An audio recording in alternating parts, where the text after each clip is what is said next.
നമ്മുടെ ശരീരം ലഘുവും മനസ്സ് ഗുരുവുമായി മാറാൻ നമുക്കെന്തു വേണം? നമുക്ക് നമ്മുടെ മനുഷ്യ ജീവിതം എന്താണെന്ന് അന്വേഷിക്കണം. ഉദ്ദാലകാരുണി അധ്യാപനം നടത്താൻ ശ്വേതകേതുവിനെ അയച്ചു. ഇവിടെ മഹാപണ്ഡിതനായ പാഞ്ചാല രാജാവായ പ്രവാഹട കൈവല്യന്റെ അടുത്ത് അയച്ചു. പ്രവാഹട കൈവല്യന്റെ അടുത്ത് പഠനം പൂർത്തിയാക്കി തിരിച്ചെത്തിയ ശ്വേതകേതു വന്ന ഉടനെ ചോദ്യം ചോദിക്കാൻ തുടങ്ങി. ചോദ്യം ചോദിക്കുന്ന കുട്ടിയാണ് നല്ല കുട്ടി, ഉത്തരം പറയുന്ന കുട്ടിയല്ല. ചോദ്യമാണ് പ്രധാനം, ഉത്തരമല്ല. ചോദ്യമുണ്ടെങ്കിലേ ഉത്തരമുള്ളൂ. ചോദ്യം വരനും ഉത്തരം വധുവുമാണ്. പെണ്ണ് കാണാൻ ഒരുത്തം പോയാലേ പെണ്ണ് വീട്ടിലേക്ക് കയറി വരൂല്ലേ? സ്വയമേവ ഒരു പെണ്ണ് വരുവോ? അപ്പൊ ചോദ്യം പെണ്ണ് കാണാൻ ഒരു ചെക്കൻ വേണ്ടേ, ഒരു വരം വേണ്ടേ? ആ വരനാണ് ചോദ്യം, ഉത്തരം വധുവാണ്. ആ ചോദ്യാർത്ഥ ഉത്തരങ്ങൾ പരസ്പരം പൂരകമാവുമ്പോഴാണ് അർജുന ഉവാച കൃഷ്ണ ഉവാച. ഭഗവത്ഗീത മുഴുവൻ അതാണ്. അർജുനൻ ചോദിക്കുന്നു, കൃഷ്ണൻ ഉത്തരം പറയുന്നു. വൈശമ്പായന ഉവാച ജനമേജയ ഉവാച. മഹാഭാരതം അങ്ങനെയാണ്.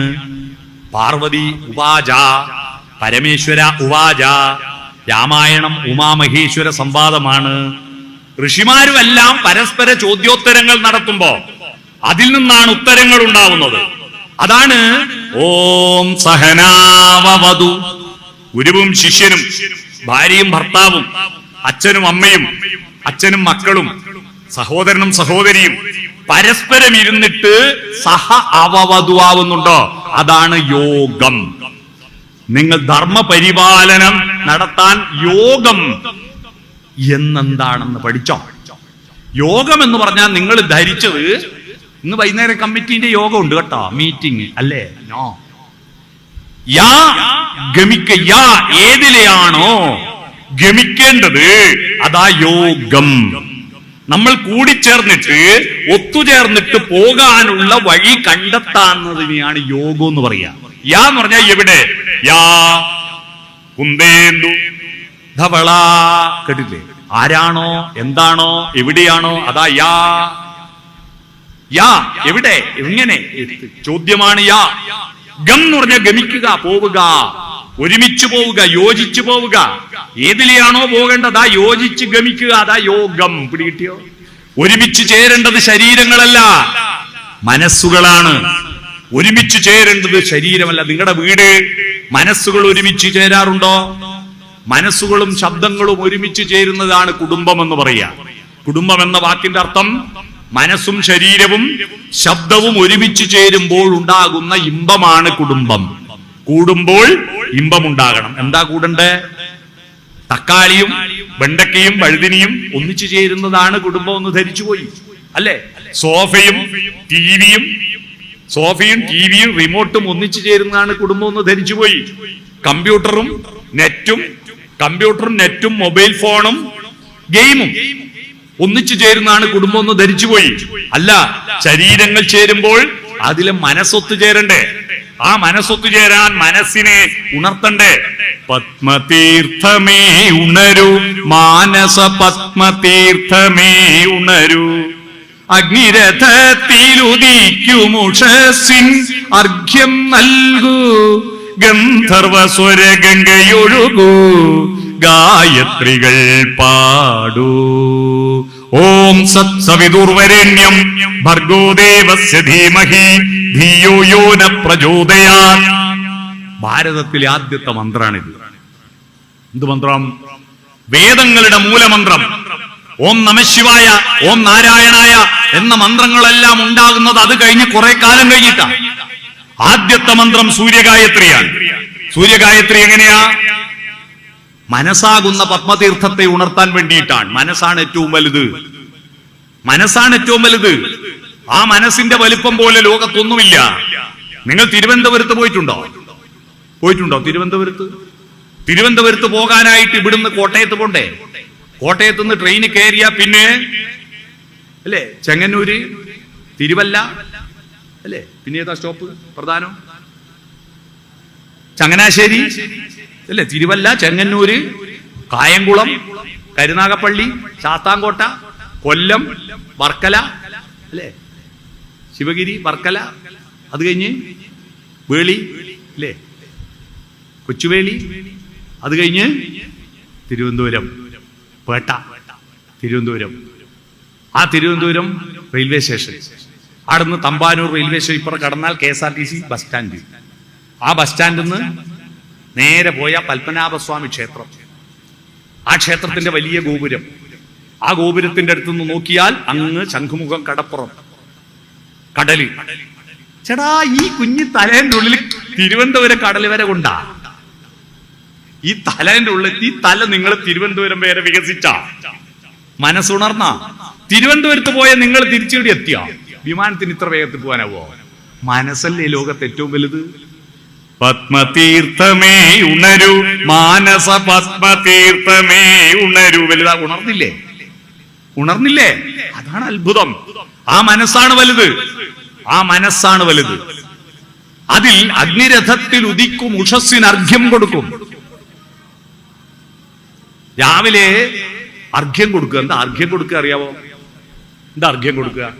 ഭാരതത്തില് ഒരു വീട്ടില് ഒരു അതിഥി വന്നാൽ ആ അതിഥിയെ സ്വീകരിക്കുന്ന ആതിഥ്യ മര്യാദയാണ് അർഘ്യം കൊടുക്കുക. അതിഥിയെ ദേവനായി കരുതണ്ടേ? വീട്ടിന്റെ മുറ്റത്ത് വന്നാൽ ആ വന്നിരിക്കുന്ന ആള് പിരിവിന് വന്ന ആളാവട്ടെ, ബോട്ടിന് വന്ന ആളാവട്ടെ, അല്ല ശകാരിക്കാൻ വന്ന ആളാവട്ടെ, കുറ്റം പറയാൻ വന്ന ആളാവട്ടെ, സഹായം ചോദിച്ചു വന്ന ആളാവട്ടെ, ആരായാലും മുന്നിലെത്തിയാൽ, വീട്ടിന്റെ മുറ്റത്ത് കയറിയാൽ അവർ നമ്മുടെ അതിഥിയാണ്. ആ അതിഥിയെ ദേവനായി കരുതണം. എങ്ങനെയാ? അർഘ്യപാദ്യാദികൾ. എന്താ അർഘ്യപാദ്യാദികൾ എന്ന് പറഞ്ഞാല്? അർഘ്യപാദ്യാദികൾ എന്ന് പറഞ്ഞാൽ കാല് കഴുകാൻ വെള്ളം കൊടുക്കുക, കുടിക്കാൻ വെള്ളം കൊടുക്കുക. പണ്ട് ചെരുപ്പൊന്നും ഇല്ലാത്ത കാലത്ത് ഇയാൾ എന്തെല്ലാം ചവിട്ടിയിട്ടാ വരുന്നതെന്ന് അറിയില്ലല്ലോ. അതുകൊണ്ട് കാല് കഴുകാൻ വെള്ളം കൊടുക്കും. എന്നാ വീട്ടിന്റെ അകത്ത് വൃത്തികേട് കയറ്റണ്ട. ഇപ്പൊ കാല് കഴുകാൻ വെള്ളം കൊടുക്കുന്ന എന്റെ നാട്ടിലല്ലോ ഒരാൾക്കേ ഉള്ളൂ കാല് കഴുകാൻ വെള്ളം കൊടുക്കാറ്. അതാർക്കാന്നറിയോ? വിവാഹം കഴിഞ്ഞിട്ട് നവവധുവിനെ ഭർതൃഗൃഹത്തിലേക്ക് കയറ്റുമ്പോ അമ്മായിയമ്മ വിളക്കും പിടിച്ചിങ്ങനെ നിൽക്കും. ഒരാളുണ്ടാ കിണ്ടിയും വെള്ളവും കൊണ്ട് കാല് കഴുകുക. ഇവിടെ ഉണ്ടോ അത്? എന്തിനാ കാല് കഴിക്കുന്നത്? ഇവള് മാത്രം എന്തെങ്കിലും വൃത്തികേട് ചവിട്ടിയിട്ട് വന്നാ? ഇല്ല. എന്തിനാ കാല് കഴിക്കുന്നറിയോ? കാല് കഴിക്കുന്നത് അമ്മായി അമ്മ അപ്പ ഓളോട് പറയാണ്, നിന്റെ വീട്ടിലെ ഒരു വൃത്തികെട്ട ശീലം ഇങ്ങോട്ട് കയറ്റരുത്, ഇവിടെ കഴുകി കളഞ്ഞേക്കണം. മനസ്സിലായോ? അവിടെ ക്ലീനാക്കി പുതിയ സ്ലേറ്റിൽ തുടങ്ങണം ജീവിതം. പഴയതെല്ലാം, നിന്റെ പഴയ വീട്ടിലുള്ള ശീലമില്ലേ, അതെല്ലാം ഒഴിവാക്കണമെന്ന് ഈ കാല് കഴുകാൻ വെള്ളം കൊടുക്കുന്നവര് കേട്ടാ. പോട്ടെ, ഇപ്പൊ കാല് കഴുകാൻ വെള്ളം കൊടുക്കുന്നില്ല. പോട്ടെ, കുടിക്കാൻ വെള്ളം കൊടുക്കണ്ടേ? വീട്ടിൽ ആര് വന്നാലും ഹോർലിക്സ്, ചായ, ബൂസ്റ്റ് ഒന്നും വേണമെന്നില്ല കേട്ടാ. ഒരു ഗ്ലാസ് നല്ല വെള്ളം കുടിക്കാൻ കൊടുക്കുക. അല്ലാതെ വന്നിട്ട് വർത്തമാനെല്ലാം പറഞ്ഞിട്ട് പോവാൻ നോക്കുമ്പോ നിങ്ങൾക്ക് ചായ വേണാൻ എന്ന് ചോദിക്കുന്ന വൃത്തികെട്ട സ്വഭാവ. പോവാൻ നോക്കുമ്പോൾ ചോദിക്കരുത്, വന്ന ഉടനെ കൊടുക്കണം. ഇനി നിങ്ങൾക്ക് വേറെ ആൾക്ക് വന്ന ഉടനെ പുറത്തുനിന്ന് അതിഥികൾ വന്നാൽ നിങ്ങൾ കൊടുക്കേണ്ട ഒരാളുണ്ട് നിങ്ങളുടെ വീട്ടിൽ. ചെറുപ്പം ആൺകുട്ടികളും പെൺകുട്ടികളും ഉണ്ടാവില്ലേ ചെറിയ, ആ കുട്ടിയൊക്കെ ഒന്ന് കൊടുക്കണം കേട്ടോ. എന്തിനാ കൊടുക്കുന്നറിയോ? വീട്ടിൽ ആരെങ്കിലും വന്നാൽ ചില കുട്ടികളുണ്ട് ഇറയത്ത് ഇരുന്ന് വായിക്കുകയോ എഴുതുകയോ ഒന്നോ ചെയ്യുന്ന കുട്ടികൾ ഉടൻ തന്നെ ഈ പൊരുത്തിലിരിക്കുന്ന കാട്ടുകൊയ്യോട് പോലെ ഒരു ഓട്ടമുണ്ട് ആത്തേക്ക്. അമ്മേ ആരോ വന്നിട്ടാ, അച്ഛാ ആരോ വന്നിട്ടാ. ഈ വന്നിരിക്കുന്നത് കടുവയല്ലല്ലോ, മനുഷ്യനല്ലേ. വന്നിരിക്കുന്ന ആളോട് ഇരിക്കാൻ പറയാനും കുടിക്കാൻ എന്താ എടുക്കേണ്ടതെന്ന് ചോദിക്കാനും നിങ്ങൾ ആരാണെന്ന് ചോദിക്കാനും കാണിക്കാതെ പുതിയ തലമുറയിലെ കുട്ടികൾ ഓട്ടം തന്നെ മനുഷ്യപ്പറ്റില്ലാണ്ട് അകത്തേക്ക് ഓടുന്നുണ്ടെങ്കിൽ ആ ഓടി വരുന്നവന്റെ ചെള്ളക്കൊന്നു കൊടുക്കണം. അതിഥികൾ വന്നാൽ അവരോട് ഇരിക്കാൻ പറയാതെ അകത്തേക്ക് അമ്മേ അച്ഛാന്ന് പറഞ്ഞ് ഓടി വരുന്നില്ലേ, അത് മനുഷ്യപ്പറ്റില്ലാത്ത കുട്ടികളുടെ ലക്ഷണമാണ്. ശ്രദ്ധിക്കണം. ആ മനുഷ്യപ്പറ്റി ഇല്ലാണ്ടാക്കി കളഞ്ഞാരാന്നറിയോ? നിങ്ങൾ തന്നെയാ. ഞാൻ തെളിവ് തരാം. ഞാൻ പറഞ്ഞുതരാം എങ്ങനെയാ കുട്ടികൾ മനുഷ്യപ്പറ്റില്ലാതാകുന്നത് എന്ന് ഞാൻ തെളിവ് തരാം. പോട്ടെ, കാല് കഴുകാൻ വെള്ളം കൊടുക്കുക, കുടിക്കാൻ വെള്ളം കൊടുക്കുക. മനസ്സിലായേ? കുടിക്കാൻ വെള്ളം കൊടുത്തു. ആർക്ക്? പണ്ട് കുടിക്കാൻ വെള്ളം കൊടുക്കുന്നത് സൂര്യനാണ്. സൂര്യനെ അർഘ്യം കൊടുക്കും. രാവിലെ വെള്ളം എടുത്തിട്ട് ഉദിച്ചു വരുന്ന സൂര്യൻ അർഘ്യം കൊടുക്കും. ആ അർഘ്യം കൊടുക്കുന്നതിലൂടെ ഒരു മനഃശാസ്ത്ര ചികിത്സയുണ്ട്. സൂര്യന് നേട്ടമൊന്നുമില്ല, പക്ഷെ ഉദിച്ചു വരുന്ന പ്രഭാതത്തെ കണ്ടാൽ ആ അന്നത്തെ മനസ്സ് നല്ല നല്ല തിളങ്ങുന്ന മനസ്സാവും. രാവിലെ തന്നെ എഴുന്നേറ്റ് ആദ്യത്തെ പണി എന്താ? രാവിലെ പണ്ടുള്ള ആള് പറഞ്ഞാട്ടെ, രാവിലെ ഉറക്കളിഞ്ഞ ആദ്യത്തെ പണി എന്താ? പണ്ടുള്ള ആള് പറ, ഇപ്പൊ പറയണ്ട. പണ്ടത്തെ വീടുകളിൽ ആദ്യത്തെ ജോലി എന്താ? മുന്നിലത്തെ വാതിൽ തുറക്കലല്ലേ. വീട്ടിന്റെ അകത്ത് കാർബൺ ഡൈ ഓക്സൈഡ് ഉൽപാദനല്ലേ നമ്മളെ പണി. ഓക്സിജൻ വലിച്ചു കയറ്റും. കാർബൺ ഡൈ ഓക്സൈഡ് ഉൽപാദനമല്ലോ ഉറക്കത്തിൽ നമ്മൾ ചെയ്യുന്നത്. ചില ആളുകൾ ജനറേറ്ററിന്റെ ഒച്ചയിലാണ് കാർബൺ ഡൈ ഓക്സൈഡ് ഉൽപ്പാദിപ്പിക്കുക. കൂർക്കമ്പലി കേട്ടിട്ടില്ലേ? ഈ കാർബൺ ഡൈ ഓക്സൈഡിനെ ഡിസ്പോസ് ചെയ്യണ്ടേ? അതിന് സസ്യങ്ങൾ ഉൽപ്പാദിപ്പിച്ച ഓക്സിജനെ വീട്ടിന്റെ അകത്തേക്ക് സ്വീകരിക്കണ്ടേ? അതിന് മുന്നിലത്തെ വാതിൽ തുറക്കണ്ടേ? ഞാനിപ്പോ എന്റെ നാട്ടിൽ ഈ ചോദ്യം ചോദിക്കലില്ല. രാവിലെ ഉറക്കളിഞ്ഞ് ആദ്യത്തെ പണി എന്താന്ന് കഴിഞ്ഞ ദിവസം ഒരു സ്ഥലത്ത് ചോദിച്ചിട്ട് ഒരു പയ്യൻ എഴുന്നേറ്റ് എന്ന് പറയാ, രാവിലെ എഴുന്നേറ്റ് ആദ്യത്തെ പണി ലുങ്കി തപ്പലാണ്. ലുങ്കി തപ്പലാണ് ആദ്യത്തെ പണി. അത് എവിടെയോ പോയിട്ടുണ്ടാവും, അത് തപ്പിയെടുക്കുക, അതാണ് ആദ്യത്തെ പണി. അതിനുകൂടി ഞാൻ ഉദ്ദേശിച്ച കാര്യം പൊളിഞ്ഞുപോയി. ഞാൻ പറഞ്ഞു വന്നത്, മുന്നിലത്തെ വാതിൽ തുറന്നിട്ട് മുറ്റത്തേക്ക് ഇറങ്ങുക, മക്കളോടൊത്ത് മുറ്റത്തേക്ക് ഇറങ്ങുക, എന്നിട്ട് മുറ്റത്തുള്ള പോസിറ്റീവ്നെസ്സിനെ കാണിക്കണം. എന്താ അത് പോസിറ്റീവ്നെസ്? വിരിഞ്ഞു നിൽക്കുന്ന ഒരു പൂവുണ്ടാവില്ലേ? നിങ്ങളുടെ വീട്ടിന്റെ മുറ്റത്ത് നട്ടിരിക്കുന്ന പൂച്ചെടികളെല്ലാം നാട്ടുകാരെ കാണിക്കാനാണോ? നാട്ടുകാരൊന്നും നോക്കൂല. അഥവാ പൂ കണ്ടാ നാട്ടുകാര് ഗോവിന്ദൻ കൈമളുടെ പറമ്പിലെ പൂവ് നല്ല രസമുണ്ടല്ലോ എന്ന് ഒരാളും അഭിപ്രായം പറയില്ല. ഓ, ഇവൻ വലിയ പൂ വളർത്തുന്ന ആള് എന്ന മട്ടിൽ അസൂയയോടുകൂടിയാണ് അഭിപ്രായം പറയുക. മറ്റുള്ളവരുടെ പറമ്പിലെ പൂവ് കണ്ട് ആസ്വദിക്കാൻ എപ്പോ നിങ്ങൾക്ക് കഴിയുന്നു, അന്ന് മാത്രമാണ് നിങ്ങൾ മനുഷ്യനാവുന്നത്. മറ്റുള്ളവരുടെ പറമ്പിലെ പൂവ് കണ്ടിട്ട് അസൂയ തോന്നുന്നുണ്ടെങ്കിൽ നിങ്ങൾ ഉടൻ തന്നെ ധ്യാന കേന്ദ്രത്തിലോ മനഃശാസ്ത്ര ചികിത്സക്കോ പോകണമെന്നാണ്. ഭൂരിപക്ഷവും അങ്ങനെയാ. വേറെ അത് കണ്ടാലും ആ പൂവിനെ ആസ്വദിക്കാൻ പറ്റില്ല. നിങ്ങൾ കണ്ടിട്ടുണ്ടോ? ഡാൻസ് കാണാൻ വേണ്ടിയിട്ട് സ്കൂൾ വാർഷികത്തിന് പോകുമ്പോ അവനവന്റെ കുട്ടീന്റെ അല്ലാത്ത ഡാൻസ് എല്ലാം പോക്കാം. മാത്രല്ല, വാർഷികത്തിന് എന്റെ കുട്ടീന്റെ ഡാൻസ് കഴിഞ്ഞു, നമുക്ക് പോവാന്ന് പറഞ്ഞ എല്ലാം തിരിച്ചു പോകും. അവസാനം വാർഷികത്തിന് അവസാനത്തെ കുട്ടീന്റെ ഡാൻസ് കാണാൻ ആ കുട്ടീന്റെ അച്ഛനും അമ്മയും കുറച്ച് സുഹൃത്തുക്കളും മാത്രം ഉണ്ടാവും. എത്ര വൃത്തികെട്ട സ്വഭാവമാണ്! നിങ്ങളുടെ കുട്ടീന്റെ ഡാൻസ് കാണാൻ മാത്രം പോകുന്നെങ്കിൽ പിന്നെ സ്കൂളിൽ പോണ, വീട്ടിൽ നിന്ന് തുള്ളിച്ചാ പോരെ? സ്കൂളിൽ പോകുന്ന എല്ലാവരുടെ കുട്ടീന്റെ ഡാൻസ് കാണാനാ. ഇപ്പൊ കലോത്സവങ്ങളിലെല്ലാം നടക്കുന്നത് ഭയങ്കര അടി. എന്റെ കുട്ടീന്റെ ഡാൻസ് മാത്രമാണ് നല്ലത് എന്ന് പറഞ്ഞ് രക്ഷിതാക്കൾ നടത്തുന്ന ബഹളങ്ങളാണ് മിക്ക കലോത്സവങ്ങളും. ഡാൻസിനെയല്ല നിങ്ങൾ പ്രേമിക്കുന്നത്, നിങ്ങളുടെ കുട്ടിയെ മാത്രം പ്രേമിക്കുക. അതുകൊണ്ട് നിങ്ങൾ വിരിഞ്ഞു നിൽക്കുന്ന പൂക്കളെ മക്കളെ കാണിച്ചു കൊടുക്കൂ. ആ പൂവ് നിങ്ങൾക്ക് ആസ്വദിക്കാനുള്ളതാണ്. ആ പൂക്കളുടെ സുഗന്ധം എന്തെന്ന് ആസ്വദിക്കൂ. അതിൽ വന്നിരിക്കുന്ന പൂമ്പാറ്റകളെ കാണാൻ പറയൂ, അതിൽ വരുന്ന തുമ്പികളെ കാണാൻ പറയൂ, അവിടെ വരുന്ന വണ്ടുകളെ കാണൂ, മുറ്റത്തുകൂടി നടന്നു പോകുന്ന പൂച്ചക്കുട്ടിയെ കാണൂ, അവിടുന്ന് കിളികളുടെ ശബ്ദം കേൾക്കൂ. അങ്ങനെ വരാന്തയിൽ അല്പനേരം നടക്കൂ. മുറ്റത്തും വരാന്തയിലും കുറച്ചു നേരം സമയം ചെലവഴിക്കൂ. ഉദിച്ചു വരുന്ന സൂര്യപ്രകാശത്തെ കാണിച്ചു കൊടുക്കൂ. ആ സൂര്യകിരണങ്ങൾ പ്രഭാതത്വമില്ലാതെ ഒരു പ്രാർത്ഥനയുണ്ടോ നമുക്ക്? പ്രഭാതമായി തൃക്കണിയേകിയാലും ലേ സുപ്രഭാതം പൊട്ടിവിടർന്നു ഉഷസന്ധായകഗിരിയിൽ നിത്യ തുഷാര വിഭൂതി അണിഞ്ഞു. പാട്ട് കേട്ടില്ലേ? പ്രഭാതം, പ്രഭാതമല്ലേ? കൗസല്യാ സുപ്രജാ രാമ പൂർവസന്ധ്യാ പ്രവർത്തതേ. കൗസല്യന്റെ നല്ല മോനെ രാമ, പൂർവസന്ധ്യ. എന്താ ഈ പൂർവസന്ധ്യ? പശ്ചിമസന്ധ്യ വൈകുന്നേരത്തെ സന്ധ്യ, പൂർവസന്ധ്യ കിഴക്കു ഭാഗത്തെ സന്ധ്യ, പ്രഭാത സന്ധ്യ. പ്രഭാത സന്ധ്യ പ്രവർത്തിക്കാൻ ആരംഭിച്ചിരിക്കുന്നു. ഉത്തിഷ്ഠ നരശാർദൂല ത്രൈലോക്യം മംഗളം ഗുരു. മനുഷ്യന്മാരിൽ ശാർദൂലനായിരിക്കുന്നവനെ ഈ മൂന്ന് ലോകത്തെയും മംഗളമാക്കി ചമയ്ക്കൂ. ഇതാണ് വിശ്വാമിത്രൻ രാമനെ വിളിച്ചുണർത്തിയ ശബ്ദം കേട്ടോ. പ്രഭാതം കാട്ടിക്കൊടുക്കും മക്കളെ. രാവിലെ എഴുന്നേറ്റിട്ട് മുറ്റത്ത് കുറച്ച് സമയം ചെലവഴിക്കും. അല്ലാതെ ക്ലോസറ്റിന് അർഘ്യം കൊടുത്താ പോരാ. 1 ഔൺസ് മൂത്രമൊഴിച്ചതിന് 15 ലിറ്റർ വെള്ളം അർഘ്യം കൊടുക്കുക ക്ലോസറ്റിന്, അല്ലേ? ക്ലോസറ്റിനല്ലേ അർഘ്യം കൊടുക്കുന്ന? മുറ്റത്തിറങ്ങുന്നുണ്ടോ? ഒരു ചെടിക്ക് നനക്കുന്നുണ്ടോ രാവിലെ തന്നെ? നിങ്ങൾ മിക്ക ഇസ്രായേലിലെ പട്ടാളക്കാരെ പണിയാണ് പലരുടെയും. ഇസ്രായേലിലെ പട്ടാളക്കാരെ പണി രാവിലെ ഉറക്കളിഞ്ഞ ഉടനെ ഗാസയിലേക്ക് 3 മിസൈലിന് തീ കൊടുക്കും. എന്നിട്ട് മാത്രമേ അവർ പല്ലിയേക്കാൻ പോകും കേട്ടോ. അവരുടെ ധൃതമാണ്. രാവിലെ എണീറ്റ ഗാസയിലേക്ക് 3 മിസൈലിന് തീ കൊടുക്കുക, എന്നിട്ട് വിട്ടതിന് ശേഷമേ പല്ലിയേക്കാൻ പോകും. നിങ്ങൾ എന്താ ചെയ്യാ? രാവിലെ എഴുന്നേറ്റ ഉടനെ 3 അടുപ്പ് ടിക്ക് ടിക്ക് ടിക്ക്. ഒരു ഗ്യാസ് അടുപ്പിന് 3 അടുപ്പുണ്ടാവും അല്ലെ? ഒരു സെറ്റിൽ 3 അടുപ്പ് ടിക്ക് ടിക്ക് ടിക്ക് കത്തിച്ച് ഈ കുട്ടിക്ക് ആവശ്യമായ ഭക്ഷണം കൊടുക്കാൻ, അല്ലേ? അവന്റെ വസ്ത്രമലക്കാൻ ഉള്ള തിരക്കാൻ. ആ കുട്ടിയുടെ മനസ്സ് വളർത്താൻ എന്താ ചെയ്യുന്ന? പിന്നെ എങ്ങനെ കുട്ടികൾ തോന്നിയവാസികളാവാതിരിക്കും? അവന്റെ മനസ്സ് വളർത്താൻ ആ സൂര്യകിരണങ്ങളെ നോക്കിയിട്ട് അയ്യപ്പ പണിക്കരുടെ ഒരു കവിത ചൊല്ലാറുണ്ടോ? പ്രിയതമേ പ്രഭാതമേ വിരിഞ്ഞു നിന്നെ നോക്കിടുന്ന പൂവുകൾക്കു ദാരശോഭ ചൊരിയുവാൻ ഒരുങ്ങി വരും വൈഭവ പ്രഭാവമേ നീ വരാതിരിക്കുകിൽ വിടരുകില്ല പൂവുകൾ വിടരുകില്ല മുട്ടുകൾ പ്രണയമില്ല പ്രളയമില്ല പ്രാണനില്ല പ്രാണിയില്ല നീ വരാതിരിക്കുകിൽ. ഒരു കവിത ചൊല്ലുമോ? ഒരു പാട്ട് പാടുമോ? ഉഷസേ നീ എന്നെ വിളിക്കുകില്ലെങ്കിൽ ഒരിക്കലും ഞാൻ ഉണരുകില്ല. ഒരു പാട്ട് പാടുമോ? സൂര്യകിരണങ്ങൾ പുൽക്കടിത്തുമ്പിന്റെ മൂർധാവിലെ മഞ്ഞുതുള്ളിയിൽ തട്ടുമ്പോ ആ മഞ്ഞുതുള്ളി ചുവന്നു വരുന്നത് കണ്ടിട്ടുണ്ടോ നിങ്ങൾ ഇതുവരെ ഇത്ര കാലമായിട്ട്? നിങ്ങൾ ടൂറ് പോവും, ഊട്ടിയിൽ ടൂറ് പോവും, മറ്റു പല സ്ഥലത്തും, മൂന്നാറില്. നിങ്ങളുടെ വീടിന്റെ മുറ്റത്ത് അത്ഭുത പ്രപഞ്ചം നിങ്ങൾ കാണിച്ചു കൊടുത്തിട്ടുണ്ടോ? ആ മഞ്ഞുതുള്ളിയിൽ സൂര്യകിരണങ്ങൾ തട്ടുമ്പോൾ ഓരോ മഞ്ഞുതുള്ളിയും, ഓരോ പൂവിന്റെ മേലെയുള്ള മഞ്ഞുതുള്ളിയും വൈരക്കല്ലുകളാകുന്നത് കണ്ടിട്ടുണ്ടോ?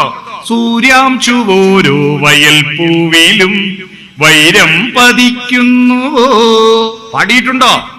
ഉഷാകിരണങ്ങൾ പുൽകി പുൽകി തുഷാരബിന്ദുവിൻ വദനം ചുവന്നു പകലിൻ മാറിൽ ദിനകരകരങ്ങൾ പവിഴമാലികകൾ അണിഞ്ഞു. വാസരക്ഷേത്രത്തിൽ കാഴ്ച ശിവേലിക്ക് വാരിതരഥങ്ങൾ വന്നു നിറഞ്ഞു. കോമളസുരഭി മാല്യമൊരുക്കിയ താമര പൊയ്ക തിളങ്ങി തിളങ്ങി. ഉഷാകിരണങ്ങൾ. ഒരു പാട്ടിനെ ആസ്വദിച്ചിട്ടുണ്ടോ? അതിന്റെ അർത്ഥം ചിന്തിച്ചിട്ടുണ്ടോ? ഇതൊന്നുമില്ലാതെ രാവിലെ എണീറ്റ ഇന്നെന്നാ കടി വേണ്ട, ഇന്ന് പൂരിയോ വേണ്ട, പുട്ടോ വേണ്ട, ഇഡ്ഡലിയോ വേണ്ട, ഇതാ ചർച്ച. ഇന്ന് രാവിലെ ഏതാണ് കവിത വേണ്ടത്, ഏതാ പാട്ട് വേണ്ടത്, ഏതാ ശ്ലോകം വേണ്ടതെന്ന് ചർച്ച ചെയ്യുന്ന വീടുകളില്ല. പിന്നെ എങ്ങനെ ഈ കുട്ടികൾ അധ്യാപകന്മാരായി യാത്ര ചെയ്യും? അതുകൊണ്ട് ആ സൂര്യൻ അർഘ്യം കൊടുത്തിട്ട് പ്രാർത്ഥിക്കുകയാണ്, ഓം സത്. നീ ഓം എന്ന് പറഞ്ഞാൽ ഓമിന്റെ അർത്ഥം അറിയാമോ? ഓം എന്ന് പറഞ്ഞാൽ എന്താ? കഴിഞ്ഞ ദിവസം തൃശ്ശൂര് ചിന്മയ കോളേജിൽ ഒരു വേദാന്ത കൺവെൻഷൻ ഉണ്ടായി. ആ വേദാന്ത കൺവെൻഷനിൽ ഭഗവത്ഗീതയും ഉപനിഷത്തുകളും എന്നൊരു വിഷയത്തെ പറ്റിയിട്ട് എന്നോട് സംസാരിക്കാൻ എന്നെ ക്ഷണിച്ചു. ഞാൻ അവിടെ പോയിട്ട് വലിയ സ്വാമിമാരെല്ലാം ഇരിക്കുന്ന സദസ്സ്, ഇവരെല്ലാം ഭയങ്കര ബുദ്ധിജീവികൾ. ഞാനവിടെ പോയി അല്പബുദ്ധിയായി ഞാൻ എന്തു പറയും എന്ന ടെൻഷൻ ഉണ്ട് എനിക്ക്. ഞാൻ ചെന്ന ഉടനെ ഇവരോട് ഇവരുടെ വിദ്യാർപ്പണം പാത്രം അറിഞ്ഞു വേണമല്ലോ, ഇവർക്ക് എത്രത്തോളം ആഴത്തിൽ അറിവുണ്ടെന്ന് അറിയാൻ വേണ്ടി ഞാൻ ഓംകാരത്തിന്റെ അർത്ഥം എന്താന്ന് ആർക്കെങ്കിലും അറിയോന്ന് ചോദിച്ചു. എനിക്കറിയാത്തതുകൊണ്ടാന്ന് ചോദിച്ചു. ആരും ഒന്നും അനങ്ങുന്നില്ല. അപ്പോ അടുത്തൊരു കോളേജ് വിദ്യാർത്ഥി എഴുന്നേറ്റ് നിന്നിട്ട് പറഞ്ഞു, ഓംകാരം എന്ന് പറഞ്ഞാൽ ദൈവത്തെ ഡൗൺലോഡ് ആക്കുന്ന പാസ്വേഡാണ്. ദൈവത്തെ ഡൗൺലോഡ് ആക്കുന്ന പാസ്വേഡ്. ഓം നമശിവായ എന്ന് പറഞ്ഞാൽ ശിവൻ ഡൗൺലോഡായി, ഓം നാരായണായ എന്ന് പറഞ്ഞാൽ വിഷ്ണു ഡൗൺലോഡായി. ഇതാ പറഞ്ഞത്. ഓം എന്ന് പറയുന്നത് ആദിമ മന്ത്രം.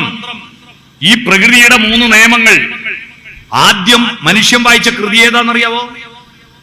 ആദ്യം വായിച്ച കൃതി രാമായണമല്ലേ ആദികാവ്യം. അതിനു മുമ്പ് ഒരു കൃതി വായിച്ചിരുന്നു മനുഷ്യൻ. ഏതാ? അതാ പ്രകൃതി. അതാ പ്രകൃതി. അതാണ് ഏറ്റവും സുന്ദരമായ കാവ്യം. ആ പ്രകൃതിയുടെ 3 നിയമങ്ങൾ എന്താ? ആ ഉ അം ഓം. ആ ഉ അം ഉണ്ടാവുന്നു, നിലനിൽക്കുന്നു, ഇല്ലാതാവുന്നു, ജനിക്കുന്നു, ജീവിക്കുന്നു, മരിക്കുന്നു, സൃഷ്ടി, സ്ഥിതി, സംഹാരം. പിടികിട്ടിയോ? അത് കൂട്ടി വായിച്ചാൽ ഓം സത്. സത് ഞാൻ പറഞ്ഞല്ലോ നേരത്തെ, സത്തിലേക്ക് യാത്ര. അസത്തിൽ നിന്ന് സത്തിലേക്ക്. നിങ്ങളുടെ ഈ ശരീരത്തെ ആരും അസത്തെന്ന് ഇപ്പം വിളിക്കാത്ത എന്താണെന്നറിയോ? ഈന്റെ ഉള്ളിൽ ഒരു സത്തുള്ളത് കൊണ്ടാ. ഈന്റെ ഉള്ളിൽ സത്തില്ലെങ്കിൽ നിങ്ങളെല്ലാം അസത്തല്ലേ? ഈ സത്തങ്ങ് പോയാൽ അസത്തല്ലേ? എന്റെ നാട്ടിലൊക്കെ ഉണ്ട്, മരണപ്പെട്ടാൽ ഭാര്യയും മക്കളെല്ലാം വല്ലാതെ ഇഷ്ടമുള്ളവരെ കെട്ടിപ്പിടിച്ച് കരയും. കുറെ നേരം കഴിഞ്ഞാൽ കുളിപ്പിക്കാൻ എടുക്കുമ്പോ ഇവരോട് പറയാം, നിങ്ങളൊന്ന് മാറിക്കിടക്ക്, ഞങ്ങൾ കുളിപ്പിക്കാൻ എടുക്കട്ടെ. അപ്പൊ ഇഷ്ടം വല്ലാണ്ട് വരുത്തവര്, അയ്യോ എന്റെ അച്ഛനെ കൊണ്ടോണ്ടാ, എന്റെ അച്ഛനെ കൊണ്ടോണ്ടാന്ന് പറഞ്ഞ് കരയും. അപ്പൊ കുളിപ്പിക്കാൻ എടുക്കാൻ വന്ന നാട്ടുകാർ പറയാ, അയ്യോ നിങ്ങളെ കരയിച്ചിട്ട് കൊണ്ടുപോകുന്നില്ല, എന്നാ പിന്നെ ഞങ്ങൾ പോവാ, നിങ്ങൾ എന്നെ എടുത്തോളി എന്ന് പറഞ്ഞ എന്താ കഥ? എന്താ കഥ? അപ്പൊ തിരിച്ചു വിളിക്കൂലേ? സത്തങ്ങ് പോയ ഇത് അസത്തല്ലേ? തിക്കുറിശി സുകുമാരൻ നായർ എന്ന് പറയുന്ന ഒരു നടനെ അറിയില്ലേ നിങ്ങൾക്ക്? അദ്ദേഹം വെറും നടനല്ല കേട്ടോ, അസല് പാട്ട് എഴുതൂ. ഇത്ര സിനിമ പാട്ടുണ്ടെന്ന് അറിയാം അയാൾ എഴുതിയത്. അയാൾ പാടിയ പ്രശസ്തമായ ഒരു പാട്ടുണ്ട്. ഭാര്യയുടെ മുടിയെ വർണ്ണിച്ച് ഭർത്താവ് പാടുന്ന കാർക്കൂന്തൽ കെട്ടിനെന്തിനു വാസന തൈലം, നിന്റെ വാർ നെറ്റി തടത്തിനെന്തിനു സിന്ദൂര തിലകം എന്ന പാട്ട്. ഭാര്യയുടെ മുടിയെ വർണ്ണിച്ച് ഭർത്താവ് പറയാ, നിന്റെ മുടിക്ക് മുയിങ്ങുമണമൊന്നും ഇല്ല, നല്ല സുഗന്ധമുണ്ട്, എയർ ഓയിലൊന്നും ഇല്ലെങ്കിലും. അത് കേട്ടപ്പോ ഭാര്യക്ക് ഭയങ്കര സന്തോഷായി. ഭർത്താവിന് സ്പെഷ്യൽ ഭക്ഷണം ഉണ്ടാക്കി കൊടുത്തു. ഭർത്താവ് അതിങ്ങനെ ആസ്വദിച്ച് കഴിക്കുമ്പോ ഭാര്യമ്പതാ ഇല്ലാത്തൊന്നും ഒരു മുടി വരുന്നു. അപ്പൊ അതെടുത്തിട്ട് കാർക്കൂന്തൽ കെട്ടിനെന്തിനെന്ന് പറയോ? കാരണം ഇതിന്റെ ഉള്ളിലുള്ള ജീവനാകുന്ന സത്തിനോട് ചേർന്ന് നിൽക്കുമ്പോഴേ നമ്മുടെ തലയിലെ മുടി സുന്ദരമാകുന്നുള്ളൂ. ഈ സത്തിൽ നിന്ന് വേർപെട്ടാൽ അത് അസത്ത. നഖവിചാരം 64 കലകളിൽ ഒരു കലയാണ്. ആ നഖവിചാരം നല്ല നല്ല നെയിൽ പോളിഷ് ഇട്ട് മിനുക്കിയെടുത്ത സുന്ദരമായ ചില നഖങ്ങൾ കാണാൻ ചിലയാക്കി. ആ നഖങ്ങൾ നീളം കൂടിയാ മുറിച്ചു മാറ്റൂലേ? ആ മുറിച്ചു മാറ്റി കഴിഞ്ഞാൽ എന്റെ പുന്നാര നഖമാണെന്ന് പറഞ്ഞിട്ട് ആരെങ്കിലും അത് നല്ല പഴയ കുപ്പിയിലോ പാത്രത്തിലോ ഇട്ട് വെക്കുവോ? ഇതിൽ നിന്ന് വേർപെട്ടാ പിന്നെ അത് ബോഡി വേസ്റ്റാ, അത് അസത്താണ്. വായക്കകത്തുള്ള ഉമിനീരുണ്ടല്ലോ, അത് ഭക്ഷണത്തിന്റെ കൂട്ടത്തിൽ ചവച്ചരക്കിച്ച് വിഴുങ്ങുന്നതല്ലേ, പുണ്യജലമാ. എന്നാൽ അത് സത്തിൽ നിന്ന് വേർപെട്ട് വായക്ക് പുറത്തെത്തിയാലോ? വായക്ക് പുറത്തെത്തിയാൽ അത് മഹാവൃത്തികെട്ടതല്ലേ, മഹാവൃത്തികെട്ടതാ. അതുകൊണ്ട് ഈ സത്യാണ് പ്രധാനം. ഈ സത്തിൽ നിന്ന് വേർപെട്ടാൽ ഇതെല്ലാം അസത്താണ്. ഈ ജീവനാകുന്ന സത്ത് ഇത് നമ്മുടെ തമിഴ്നാട്ടുകാർക്ക് നന്നായിട്ട് അറിയാം. അതുകൊണ്ടാണ് അവര് മരണപ്പെട്ടു പോയാലെന്ന് പറയും സത്ത് പോയാച്ച് അല്ലേ, സത്ത് പോയാച്ച്. നമ്മളത് ചത്തുപോയി നാക്കിയതാ പറ്റിയ അബദ്ധം. മനസ്സിലായോ? സത്താണ് പോകുന്നത്. ആ സത്താകുന്ന ജീവനാണ് പ്രധാനം. ആ ജീവനെ പുഷ്പിക്കലാണ്, ഈ ശരീരത്തെ അലങ്കരിക്കലല്ല. ഈ ജീവൻ ഉള്ളത് കൊണ്ടാ ഇതൊക്കെ. ഈ ശരീരം, ആ ജീവന്റെ ഒരു വികാസ പ്രക്രിയ എത്ര അത്ഭുതകരമാണ്. നിങ്ങൾ ആലോചിച്ച് നോക്കൂ, നമുക്ക് ലഭിച്ചിരിക്കുന്ന ഈ ശരീരം ഉണ്ടല്ലോ, ഈ വരന്ത എന്ന് പറഞ്ഞു പോല. ഈ ശരീരം ഏറ്റവും ഉറപ്പുള്ള എല്ല് കൊണ്ട് പൊതിഞ്ഞു വെച്ചിരിക്കുന്ന തലച്ചോറിലെ ഏറ്റവും പ്രധാനപ്പെട്ട അവയവമായതുകൊണ്ടാ മേലെ ഏറ്റവും ഉറപ്പുള്ള എല്ല് കൊണ്ട് പൊതിഞ്ഞിരിക്കുന്നത്. അതൊരു വലിയ കമ്പ്യൂട്ടർ, ചാറ്റ് GPT അടക്കം കണ്ടെത്തിയത് ഈ കമ്പ്യൂട്ടർ എന്നല്ലേ. ആർട്ടിഫിഷ്യൽ ഇന്റലിജൻസ് കണ്ടെത്തിയത് AI ക്യാമറയല്ലോ ഇപ്പൊ ഇല്ലേ, അത് കണ്ടെത്തിയത് ഈ കമ്പ്യൂട്ടർ എന്നല്ലേ. അതിലെ ന്യൂറോണുകളുടെ സംവിധാനം ഒരു അത്ഭുതമല്ലേ. അതൊരു ചെറിയ കാര്യമാണോ? അതിനുശേഷം നമ്മുടെ പഞ്ചേന്ദ്രിയങ്ങൾ ഫിറ്റ് ചെയ്തിരിക്കുന്ന നോക്കൂ. ഏറ്റവും മേലെ കണ്ണ്, ആ കണ്ണിന്റെ ഒരു ഘടന നോക്കൂ. ആ കണ്ണിന്റെ കൃഷ്ണമണി നേരെ മാത്രമേ നിൽക്കുന്നുള്ളൂ എങ്കിൽ നമ്മളെ കഷ്ടാലോചിക്കട്ടെ. ഇടത്തുനിന്നും വലത്തുനിന്നും ആരാ വരുന്നെന്ന് ഇടത്തോട്ടും വലത്തോട്ടും ചലിക്കുന്ന കണ്ണുകളില്ലെങ്കിൽ, കൃഷ്ണമണി നേരെയാണ് നമുക്ക് ഫിറ്റ് ചെയ്തെങ്കിൽ ആരോടാ പരാതി പറയാ? അതേ അങ്ങനെയാണെങ്കിൽ നമ്മൾ ടേബിൾ ഫാന് തിരിയും പോലെ സെറ്റടക്കം തിരിയണ്ടേ? ഇത് കണ്ണോണ്ട് ഇടത്തോട്ടും വലത്തോട്ടും കാണിക്കുന്നത് കൊണ്ടല്ലേ രാവണ വിജയം കഥകളിയിൽ ഞാൻ കൈലാസത്തെ കണ്ടിട്ടുണ്ട്. രാവണ വിജയം കഥകളി കണ്ടു നോക്ക്, കൈലാസം നമ്മുടെ മുന്നിൽ കാട്ടിത്തരും. രാവണനായിട്ട് കളിക്കുന്ന ആ നടനുണ്ടല്ലോ, നല്ല നടനാണെങ്കിലുണ്ടല്ലോ, കളരി പഠിച്ച നടനെ അത് അവതരിപ്പിക്കാൻ പറ്റൂ. അദ്ദേഹം കൈലാസത്തെ കാണുന്ന ഒരു കാഴ്ചയുണ്ട്, ചെരിഞ്ഞു നിന്നിട്ട് അതിങ്ങനെ നിവർന്ന് അയാളുടെ ശരീരം എങ്ങനെയാണോ നിവരുന്നത് അതേ സ്പീഡിൽ കണ്ണുകൾ ഇങ്ങേ തലക്കുന്ന ഇങ്ങനെ വരുന്ന ഒരു കാഴ്ചയുണ്ട്. അത് മുഴുവൻ കണ്ടു കഴിയുമ്പോഴേക്കും കൈലാസം നമ്മുടെ മുമ്പിലുള്ളതായിട്ട് അതിന്റെ പദങ്ങളുടെ അർത്ഥവും മനസ്സിലാക്കിയാൽ നമ്മുടെ മുമ്പിൽ അനുഭൂതിയാവും. നൃത്യത്തിലും നാട്യത്തിലെല്ലാം ഈ കറുത്ത കൃഷ്ണമണി ചലിക്കുന്നത് കൊണ്ട് ആ നൃത്തം സുന്ദരമാവുന്നതെന്ന് അസത്യഭാമക്കറിയണ്ടേ? വെളുത്ത കണ്ണുള്ള ആള് മാത്രം നൃത്തം ചെയ്യാൻ മതി എന്ന് പറയാൻ പറ്റുമോ? അല്ലേ? സത്യഭാമ പറഞ്ഞില്ലേ കറുത്തവര് നൃത്തം ചെയ്യണ്ട. ലോകത്ത് ഏറ്റവും വലിയ നൃത്തം ചെയ്ത ആളാരാന്ന് ഈ സത്യഭാമക്കറിയോ? ലോകത്ത് ഏറ്റവും വലിയ മഹാനടനം നടത്തിയ രണ്ടുപേരും കറുത്തവരാണ്. കൃഷ്ണൻ എന്ന വാക്കിനർത്ഥം കൃഷ്ണമൃഗം കറുത്തമാനാണ്. കൃഷ്ണൻ എന്ന് പറഞ്ഞാൽ കറുത്തവൻ എന്നാൽ. മഹാരാസലീല എന്താ? 8 നവരസങ്ങളിൽ 8 രസവും ബാക്കി ശൃംഗാരത്തിന്റെ 16,000 ഭാവങ്ങളും ചേർത്ത് 16,008 രസങ്ങളോടൊത്തിയ ലീലയാണ് രാസലീല. അതല്ലാതെ രാസപ്രവർത്തനമല്ല. ആ രാസപ്രവർത്തനം നടത്തിയ കൃഷ്ണൻ ഇനി നൃത്തം ചെയ്യരുത്, കാലകത്തി വെക്കരുത് എന്ന് പറയോ? കറുത്തവനായതുകൊണ്ട് കൃഷ്ണൻ, നമ്മൾ നീല എന്ന് പറഞ്ഞാലും പിന്നെ പറഞ്ഞു മോഡിഫൈ ചെയ്തുക, കാർമേഘ വർണ്ണനാണ്. കറുത്തവനാണ് ഏറ്റവും വലിയ നൃത്തം ചെയ്തത്. പിന്നെ നടരാജമൂർത്തി ആരാ? ശിവൻ വെളുത്തിട്ടാ? ശിവൻ കറുത്തിട്ടല്ലേ? താണ്ഡവ നൃത്തം നടത്തിയ ശിവൻ. ലാസ്യ നൃത്തം നടത്തിയ പാർവതി കാളിയല്ലേ?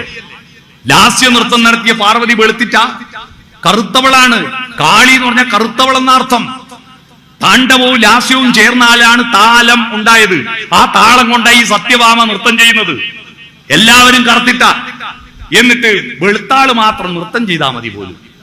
ആരാ പറഞ്ഞ?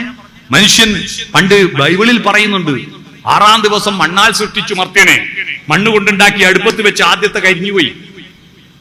അതാണ് ആഫ്രിക്കക്കാർ കറുത്തിട്ട്. രണ്ടാമത് വെന്ത് കരിഞ്ഞു പോകുന്നതിന് ആകുന്നേരടക്ക് ഇങ്ങെടുത്തു, അതാ വെള്ളക്കാർ വെളുത്തിട്ട്. മൂന്നാമത്തത് കൃത്യം വെന്തിട്ടെടുത്തു, അതാ ഇന്ത്യക്കാർ കറുത്തിട്ടുമല്ല വെളുത്തിട്ടുമല്ല. അപ്പൊ വെളുപ്പ് കൂടിയവര് മനസ്സിലാക്കിക്കൊള്ളുക, ദേശം വേവ് കുറവാന്ന്. വെളുപ്പ് കൂടിയവർക്ക് വേവ് കുറവാന്ന് മനസ്സിലാക്കുക. ഇതല്ല, എന്തൊരു വിഡ്ഢിത്തമാണ്, എന്തൊരു വിഡ്ഢിത്തമാണ്.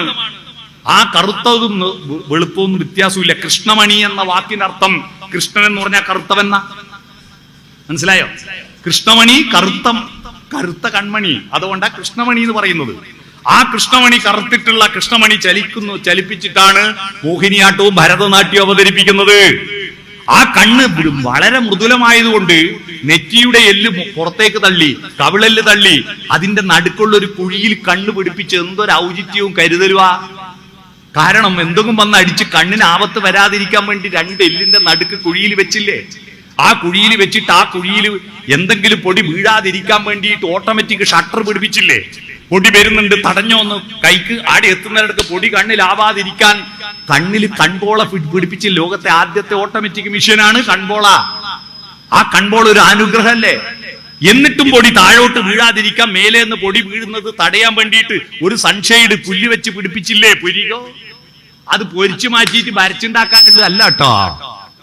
ഈ പുരികം പൊടി മേലേന്ന് താഴോട്ട് വരാതിരിക്കാനാണ്. എന്നിട്ട് ആ കണ്ണിൽ എന്താ പൊടി വീണിട്ടുണ്ടെങ്കിൽ ആ പൊടിയെ ഡിസ്പോസ് ചെയ്യാൻ വേണ്ടി സർവീസ് സ്റ്റേഷനിൽ കൊണ്ടുപോയിട്ട് വെള്ളം ചീറ്റണ്ട, അതിന്റെ ഉള്ളിൽ തന്നെ വെള്ളം ചീറ്റി കഴുകുന്ന സംവിധാനം അല്ലേ? നമ്മൾ ഈ വണ്ടി ഓടിക്കുമ്പോ ഗ്ലാസ്സിൽ വെള്ളം ചളി പുരണ്ടാല് ആ വെള്ളത്തെ വൈപ്പറിട്ട് കഴുകാൻ വേണ്ടിയിട്ട് സ്റ്റിയറിംഗിന്റെ അപ്പുറത്തൊരു സാധനമുണ്ട്, പിടിച്ച് വലിച്ചാൽ വെള്ളം ചീറ്റുന്നത്. ഇതൊന്നും പിടിച്ച് വലിക്കാതെ പൊടി വീണ ഉടൻ തന്നെ വെള്ളം സ്വയമേവ പുറത്തു വരുന്ന സംവിധാനല്ലേ കണ്ണ്? ഇത്രയും മനോഹരമായ കണ്ണ്. ഈ കാത്, ആ കാത് ചുളുക്കി മടക്കി പപ്പടം കാച്ചും പോലെ ചുളുങ്ങിപ്പോയിട്ടല്ലല്ലോ. എവിടുന്ന് ശബ്ദതരംഗങ്ങൾ വന്നാലും അതിനെ തട്ടിത്തടഞ്ഞിട്ട് ചെവിയുടെ കർണപടത്തിലേക്ക് എത്തിക്കാൻ വേണ്ടിയിട്ടാണ് ഈ ചുളുക്കി മടച്ചത്. നിങ്ങൾ മടക്കിയെന്ന് അറിയണം, മനസ്സിലായോ? കർണപടത്തിൽ എത്തിക്കാനാ. സ്ത്രീകൾക്ക് നന്ദി വേണം. ഈ കാതില്ലേ, ഈ മൃദുലമായ ഈ ചെവി, ഇത് മൃദുലമായ ഇറച്ചി അല്ലെങ്കിൽ ഇത് എല്ലിന്റെയാണ് ഉണ്ടാക്കിയിരുന്നെങ്കിൽ, ജനിക്കുമ്പോൾ തന്നെ എല്ലിന്റെ ആയിരുന്നുവെങ്കിൽ നിങ്ങൾക്ക് കാത് കുത്തണമെങ്കിൽ ഡ്രില്ലർ മിഷൻ വേണ്ടേ? ഇത് സുന്ദരായിട്ട് ടിക്ക് എന്ന് പറഞ്ഞ് കാത് കുത്തിയിട്ട് കമ്മലാടി നിൽക്കുന്നതിന്റെ സൗന്ദര്യം എത്രയാ? അത് കഴിഞ്ഞിട്ട് മൂക്ക് വായൊക്കെ തൊട്ട് മേലെ ഫിറ്റ് ചെയ്യാൻ കാരണം എന്താ? ഈ തിന്നുന്ന ഭക്ഷണം കെട്ടതാണോ നാറുന്നതാണോന്നോ തിരിച്ചറിയാനാ. മൂക്ക് വേറെയും കാണും, എങ്ങനെ അറിയാനാ ഇത് കെട്ടതാണെന്ന്? അല്ലേ? ആ വായിലെ പല്ലിന്റെ സംവിധാനം, അതിന്റെ നാവ് അങ്ങോട്ടും ഇങ്ങോട്ടും ഇളക്കുന്ന ശബ്ദം കൊണ്ടല്ലേ നമുക്ക് ഈ ഭാഷ. ഞാനിപ്പോ പറയുന്നത് തൊണ്ടയിൽ ഒച്ച തടഞ്ഞു വരുന്ന കാക്കാ കാക്കാങ്ങ, നാവ് അണ്ണാക്ക് പറ്റിച്ചിട്ട് താലവ്യം ചാച്ചാ ചാച്ചാഞ്ഞ, നാവിന്റെ അറ്റം മൂർദാവിൽ കുത്തി പറയുന്ന ടാഠാ ഡാഠാണ്ണ മൂർധന്യം, പല്ലിന് തൊട്ട് പറയുന്ന താത്താ ദാത്താന്ന ദന്ത്യം, ചുണ്ട് പൂട്ടി പറയുന്ന പാപ്പാ ബാപ്പാമ ഓഷ്ട്യം. ഇല്ലേ? എത്ര മനോഹരമായ നാവാണ് നമുക്ക് പിടിപ്പിച്ചു തന്നത്. ആ നാവിന്റെ രുചിമുകുളങ്ങൾ, ഓരോ പഞ്ചസാരക്ക് ഉപ്പിന് വേറെ വേറെയാ രുചിമുകുളം, അത് പിടിപ്പിച്ചു തന്നത് കൊണ്ട് നമുക്ക് രുചി അറിയുന്നു. ഇല്ല ആരെങ്കിലും എന്തോ തിന്നോ? ഇതൊന്തൊരു ഭാഗ്യമാണ് നമ്മള്. എന്നിട്ടും ഈ ശരീരം ആത്മഹത്യ ചെയ്യാൻ പോകുന്ന ഭീകരന്മാരില്ലേ, ആത്മഹത്യ ചെയ്തവരെ കുത്തിച്ചീച്ചു കൊല്ലണം. പിന്നെയും മനസ്സിലായോ? ഞാനങ്ങാറ്റ നരകത്തിന്റെ അധിപതിയായിട്ടുണ്ടെങ്കിൽ ആദ്യം ഏറ്റവും വലിയ ശിക്ഷ കൊടുക്കുക ആത്മഹത്യ ചെയ്തവരെയാണ്. കാരണം എന്റെ ജീവനെ കൊല്ലാൻ എനിക്ക് അധികാരമുണ്ടോ? ഇല്ല. കാരണം എന്റെ ജീവൻ എന്റെ അമ്മയിൽ നിന്നും അച്ഛനിൽ നിന്നും ഞാൻ വാങ്ങിയതാ, അല്ലാതെ ഞാൻ പീടിയിൽ നിന്ന് പോയി വാങ്ങിയതല്ല, ഞാൻ കടയിൽ നിന്ന് വാങ്ങിയതല്ല. അവരവരുടെ അച്ഛനും അമ്മയിൽ നിന്നാ. ഈ ജീവനൊന്നും നമ്മുടേതല്ല, അത് നശിപ്പിക്കാൻ നമുക്ക് അധികാരമില്ല. അപ്പൊ ഈ ജന്മം ഒരു വരം തന്നെയാണ്. ഈ വരമായിട്ടും പിന്നെയും ദൈവമേ ഇത്രയും നല്ല ശരീരവും ചിന്തയും തന്നിട്ടും എനിക്കിതാ കഴിഞ്ഞ SSLC റിസൾട്ട് വരുന്ന ആയ ദിവസം എന്റെ നാട്ടിലൊരു നീലക്കരിങ്കാളി അമ്പലമുണ്ട്. ഞാൻ കൂത്തുപറമ്പിലേക്ക് വണ്ടി ഓടിച്ചു വരുമ്പോ നീലക്കരിങ്കാളി അമ്പലത്തിൽ ഭയങ്കര തിരക്ക്. അതിന്റെ മുന്നില് എന്താണ്? അവിടുത്തെ പൂജാരി വാദ്യക്കാരനായ സതീശന്മാരോട് ഞാൻ വിളിച്ചു ചോദിച്ചു, സതീശ എന്താ ഇന്ന് അമ്പലത്തിൽ വിശേഷം? സതീശൻ പറഞ്ഞു, ഇന്ന് SSLC റിസൾട്ട് ആയതുകൊണ്ട് കുട്ടികളെല്ലാം 50, 100, 500, 200 അല്ല ഇട്ടിട്ട് ഉള്ളേ പ്ലസ് തരണേ എന്ന് പറഞ്ഞ് പ്രാർത്ഥിക്കുക. ഞാനത് കേട്ടിട്ട് ഒറ്റ ചിരി. അപ്പൊ എന്റെ മോൻ കാർന്ന് ചോദിച്ചു, അച്ഛനെന്തിനാ ചിരിച്ചേ? അപ്പൊ ഞാൻ പറഞ്ഞു, നീലക്കരിങ്കാളിന്റെ സ്ഥിതി ആലോചിച്ച് ചിരിച്ചതാ. എന്താ അത്? ഇവന്റെ പേപ്പർ മുഴുവൻ 2 ആഴ്ച മുമ്പ് വാല്യുവേഷൻ കംപ്ലീറ്റ് ആക്കി. അത് മുഴുവൻ കടലാസിൽ ടാബുലേഷൻ ആക്കിയിട്ട് എഴുതി വെച്ച് 3 ആള് ചെക്ക് ചെയ്തു. ഇത് മുഴുവൻ കമ്പ്യൂട്ടറിൽ അടിച്ചു കയറ്റി. ഇനി വൈകുന്നേരം 3 മണിക്ക് വിദ്യാഭ്യാസ വകുപ്പ് മന്ത്രി എന്റർ ബട്ടൺ അമർത്തി അതിൽ നെറ്റിൽ അപ്ലോഡ് ആവും. ഇവൻ കൊണ്ടുപോയിട്ട് 500 ഇട്ട് പ്രാർത്ഥിച്ചതിന്റെ പേരിൽ നീലക്കരിങ്കാളി വൈകുന്നേരം 3 മണിക്ക് മുമ്പ് കണ്ണൂരിൽ നിന്ന് തിരുവനന്തപുരത്ത് എത്തണമെങ്കിൽ വന്ദേ ഭാരത് കയറണം. അല്ലേ? വന്ദേ ഭാരത് കയറണം. വന്ദേ ഭാരത് കയറണം. നിങ്ങൾ കേട്ടിട്ടില്ല ഞാൻ പറഞ്ഞത്? ഒരു വന്ദേ ഭാരതിൽ അന്ന് വന്ന്, അതുകൊണ്ട് ഞാൻ പറഞ്ഞു കേട്ടോ. എന്നിട്ട് തിരുവനന്തപുരത്ത് പോയിട്ട് ഈ കമ്പ്യൂട്ടറിന്റെ അകത്ത് പാസ്വേഡ് ഇല്ലാണ്ട് കയറണമെങ്കിൽ ഹാക്ക് ചെയ്യണം. എന്നിട്ട് ആ കമ്പ്യൂട്ടറിൽ ഹാക്ക് ചെയ്തിട്ട് ഇവൻ എഴുതാത്തതിന് മാർക്കിട്ട് കൂട്ടിക്കൊടുക്കുന്ന ആളാണ് നീലക്കരിങ്കാളി ദൈവം എന്ന്. ആരാ നമ്മളെ പഠിപ്പിച്ച? പരീക്ഷയുടെ തലേ ദിവസം പോയിട്ട് ഞാൻ പഠിച്ചതെല്ലാം ഓർമ്മിപ്പിക്കണേ ഭഗവാനെ എന്ന് പ്രാർത്ഥിച്ചോട്ടെ. റിസൾട്ട് വരുന്ന ദിവസം 500 രൂപ കൊടുത്താൽ ഫുൾ A+ ഉണ്ടാക്കി കൊടുക്കുന്ന ആളാണ് ദൈവം. എന്റെ നാട്ടിലൊരു ചുമട്ട് തൊഴിലാളി ഓണം ബമ്പറിന്റെ നറുക്കെടുപ്പത്തിന്റെ പിറ്റേന്ന് ദിവസം ആത്മഹത്യ ചെയ്തു. എന്തിനാ കാരണം എന്നറിയോ? ഇവൻ ഒരാഴ്ചയായിട്ട് പള്ളിയിൽ പോയിട്ട് സ്ഥിരം മെഴുകുതിരി കത്തിച്ച് പ്രാർത്ഥിക്കല. 50,000 രൂപ ലോണ് വാങ്ങിയിട്ട് 100 ടിക്കറ്റ് എടുത്തു. ഓണം ബമ്പർ 500 ഒരു ടിക്കറ്റിന് 100 ടിക്കറ്റ് എടുത്തു. റിസൾട്ട് വന്ന് നോക്കുമ്പോ 50, 100, 200, 500 ആകെ 1800 കിട്ടിയേ. തിരിച്ചടക്കാൻ നിവൃത്തിയില്ലാതെ ആത്മഹത്യ ചെയ്തു. അവന്റെ ഭാര്യയും മക്കളും അനാഥരായി. ഇവന്റെ വിചാരം എന്താ? ഇവൻ പോയിട്ട് അവിടെ പ്രാർത്ഥിച്ചു മെഴുകുതിരി കത്തിച്ചാൽ ദൈവം തിരുവനന്തപുരത്ത് ലോട്ടറിന്റെ നറുക്കെടുത്ത് അതിന്റെ മിഷനാണ് നറുക്ക് തെറിപ്പിക്കുന്നത്. അവിടെ പോയിട്ട് ഈ നമ്പറില് ഇവന്റെ നമ്പർ നോക്കിയിട്ട് അതിന് ലോട്ടറി അടിപ്പിച്ചു കൊടുക്കുന്ന ആളാണോ ദൈവം? ആണോ? നമ്പർ നേരത്തെ മനസ്സിലാക്കിയിട്ട് ആ നമ്പറിന് ലോട്ടറി അടിപ്പിച്ചു കൊടുത്ത ഒരൊറ്റ ദൈവത്തെ നമുക്കറിയുള്ളൂ. എനിക്കറിയൂ, നിങ്ങൾക്കറിയുമെന്ന് എനിക്കറിയില്ല. ആ ദൈവം കിലുക്ക സിനിമയിലെ രേവതിയാ. ഇന്നസെന്റിന് ലോട്ടറി അടിപ്പിച്ചു കൊടുത്ത കണ്ടിട്ടില്ലേ? ആ പണിയാണോ ദൈവം ചെയ്യുന്നത്? അല്ല. നമുക്ക് ലഭിച്ചിരിക്കുന്ന ഈ മനുഷ്യ ജന്മം നീ തന്നെയാണ് സത്യം, നീ തന്നെയാണ് ജ്ഞാനം. ഇത് തിരിച്ചറിയുമ്പോൾ നിനക്കുണ്ടാവുന്ന ആനന്ദമാണ് സച്ചിദാനന്ദം. സച്ചിദാനന്ദം എന്ന് പറഞ്ഞാൽ എന്താ? സത്ത്, ചിത്ത്, ആനന്ദം. സത്ത് നല്ലത്, ചിത്ത് മനസ്സ്. നല്ല മനസ്സിൽ നിന്നുണ്ടാവുന്ന ആനന്ദം സത്യം അന്വേഷിക്കുമ്പോൾ, സത്യം കണ്ടെത്തുമ്പോൾ, സത്യം അന്വേഷിക്കുമ്പോൾ കിട്ടുന്ന ആനന്ദമാണ് സച്ചിദാനന്ദം. ആ സച്ചിദാനന്ദത്തിലേക്ക് എത്തിക്കലാണ് മനുഷ്യന്റെ പ്രധാനപ്പെട്ട ദൗത്യം. മനസ്സിലായോ? ആ ദൗത്യത്തിലേക്ക് പോകണം. ആ ദൗത്യത്തിലേക്ക് പോകണം. അങ്ങനെ നമ്മുടെ ഈ ജന്മം ധിയോ യോ ന പ്രചോദയാത്. ഗായത്രി മന്ത്രത്തിന്റെ അവസാനത്തെ വരി എന്താ? ഹേ സവിതാവേ. ആരാ സവിതാവ്? രാമൻ പ്രാർത്ഥിച്ച ദൈവമാണ്. രാമന്റെ ദൈവത്തെ അറിയാവോ നിങ്ങൾക്ക്? ശ്രീരാമന്റെ ദൈവത്തെ അറിയാമോ? ശ്രീരാമൻ രാമായണം വായിച്ചിട്ട് രാമൻ ഏതെങ്കിലും അമ്പലത്തിൽ പോയി പ്രാർത്ഥിക്കുന്നത് കണ്ടിട്ടുണ്ടോ? ഇല്ലല്ലോ. രാമൻ ഒരു അമ്പലത്തിലും പോയിട്ടില്ല. രാമൻ പ്രാർത്ഥിച്ച ഒറ്റ ദൈവത്തെയാണ്.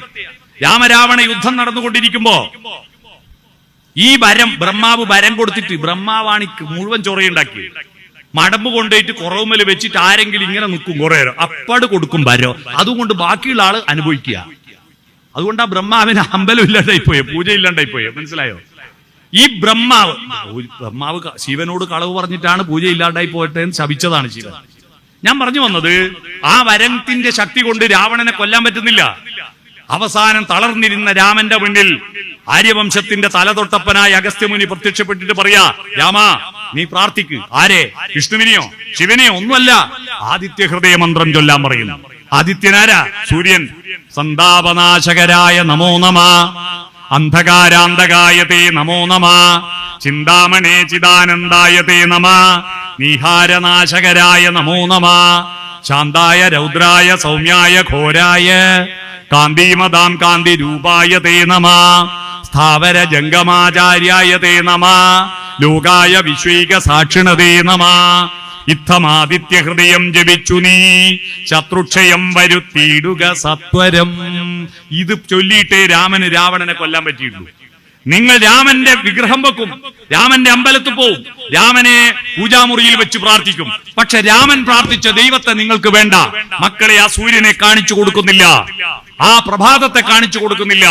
അവിടെ ഹേ സവിതാവേ, ഈ ഉർവിയെ വരേണ്യമാക്കുന്നവനെ, സവിതുർവരേണ്യം ധിയോയോന പ്രചോദയാത്, ധീ ബുദ്ധിയെ പ്രചോദിപ്പിക്കുന്ന പ്രകാശമേ വന്നാലും അത് ആ പ്രകാശത്തെ പ്രാർത്ഥിക്കാൻ നിങ്ങൾ എല്ലാ ദിവസവും വീട്ടിന്റെ മുറ്റത്ത് വരാന്തയിൽ മക്കളും അച്ഛനും അമ്മയും അപ്പൂപ്പനും അമ്മൂമ്മയും അല്പനേരം അടുക്കളയിലേക്ക് പോകല്ല, മനസ്സിനെ വളർത്താൻ സഹനാവവതു. കിട്ടിയോ? സഹ അവവതു, ഒരുമിച്ചിരുന്ന് ചർച്ച ചെയ്യുക. അടുത്തത് സഹനൗ ഭുനക്തു, ഒരുമിച്ച് തിന്നുക അല്ല. ഈ അറിവിനെ ഭുജിക്കണം. എങ്ങനെയാ ഭുജിക്കുക? അറിവിനെ എങ്ങനെ ഭുജിക്കും? തേനുണ്ടാക്കുന്ന ആരാ അറിയാമോ? ആരാ തേനുണ്ടാക്കുന്ന? മക്കളെ പറ, ആരാ തേനുണ്ടാക്കുന്ന? അറിയില്ല. തേനുണ്ടാക്കുന്ന ആരാന്ന് ആർക്ക്? ഇവിടെ ആര് തേനില്ലേ? തേൻ ആരാ ഉണ്ടാക്കുന്നതെന്ന് അറിയാമോ? തേനീച്ച അല്ലേ? അതിനെന്താ ഇങ്ങനെ ടെൻഷൻ അടിക്കുന്നത്? പക്ഷെ ഓൻ ടെൻഷൻ അടിച്ചതിന് ന്യായമുണ്ട്. തേനീച്ച ഇതുവരെ ഒരു തുള്ളി തേൻ ഉണ്ടാക്കിയിട്ടില്ല. തേനുണ്ടാക്കാൻ പൂക്കൾക്കേ കഴിയൂ. ആ പൂക്കളിലെ തേനെല്ലാം തേനീച്ച കുടിക്കുന്നില്ല, പലതും ഭൂമിയിലേക്ക് വീഴുന്നു. ആ ഭൂമിയിലെല്ലാം തേന് വീണ് കോടാനുകോടി വർഷമായി വീണ തേനുകളും ഉണ്ടായിട്ടും ഈ ഭൂമിക്ക് മധുരമില്ലാത്തത് എന്താ? തേനിന് 2 ദിവസമേ ആയുസുള്ളൂ. തേന് കെട്ടുപോകുന്ന സാധന. പക്ഷെ നമുക്ക് കിട്ടുന്ന തേന് കെട്ടുപോകുന്നില്ലല്ലോ, ഔഷധമാണല്ലോ, ഏറെക്കാലം നിൽക്കുന്നുണ്ടല്ലോ. എന്താ അത്?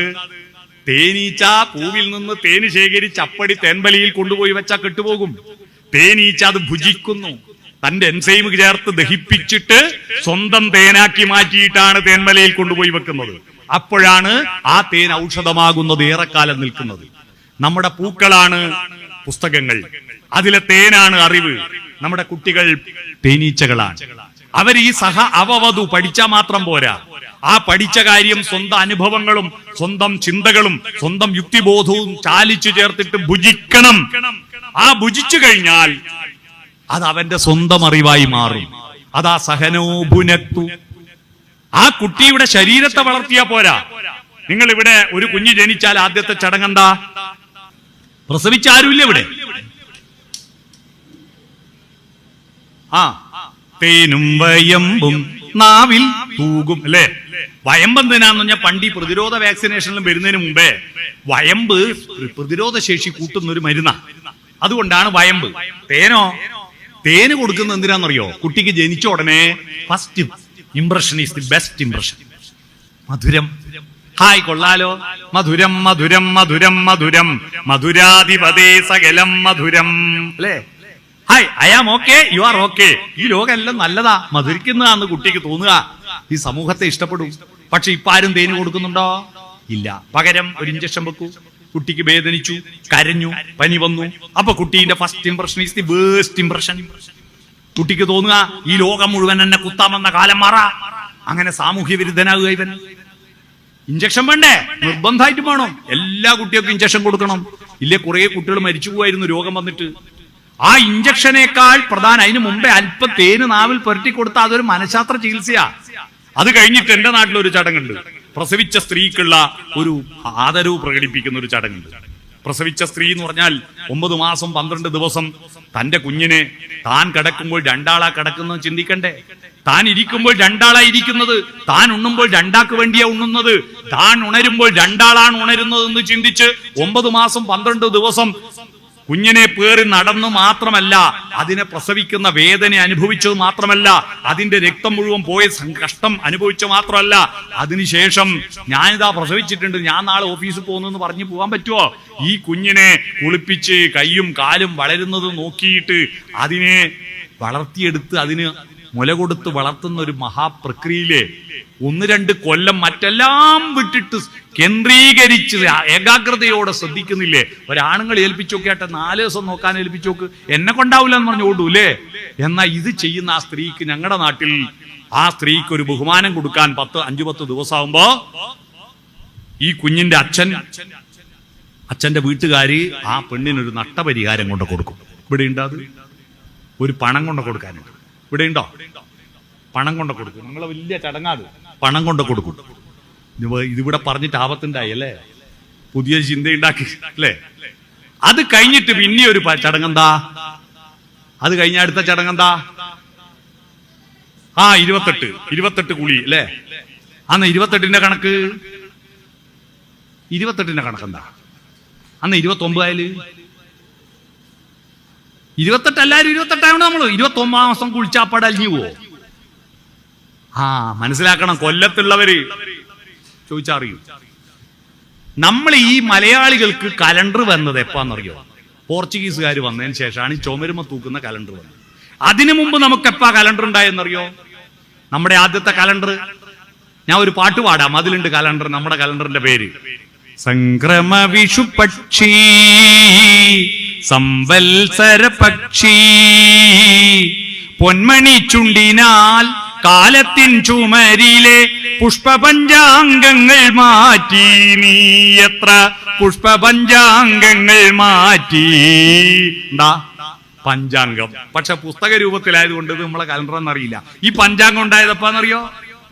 കൊല്ലത്ത് വെച്ച് പഞ്ചാംഗം ഉണ്ടാക്കുന്നത് AD 825 അന്ന് മുതലാണ് നമുക്ക് കൊല്ല വർഷം തുടങ്ങിയത്. കൊല്ലത്ത് വെച്ച് ഉണ്ടാക്കിയോണ്ടാ കൊല്ല വർഷം എന്ന് പറയുന്നത്. അതിനു മുമ്പ് നമുക്ക് ഡേറ്റ് ഇല്ല. നമുക്ക് നക്ഷത്രമാണ് ഓരോന്നും. അശ്വതി മുതൽ രേവതി വരെ ഓരോ ദിവസത്തിന് ഓരോ നക്ഷത്രത്തിന്റെ പേരാ. 1, 2, 3 എന്നുള്ള ഡേറ്റ് ഇല്ല. എത്ര നക്ഷത്രമുണ്ട്? 27 നക്ഷത്രമുണ്ട്.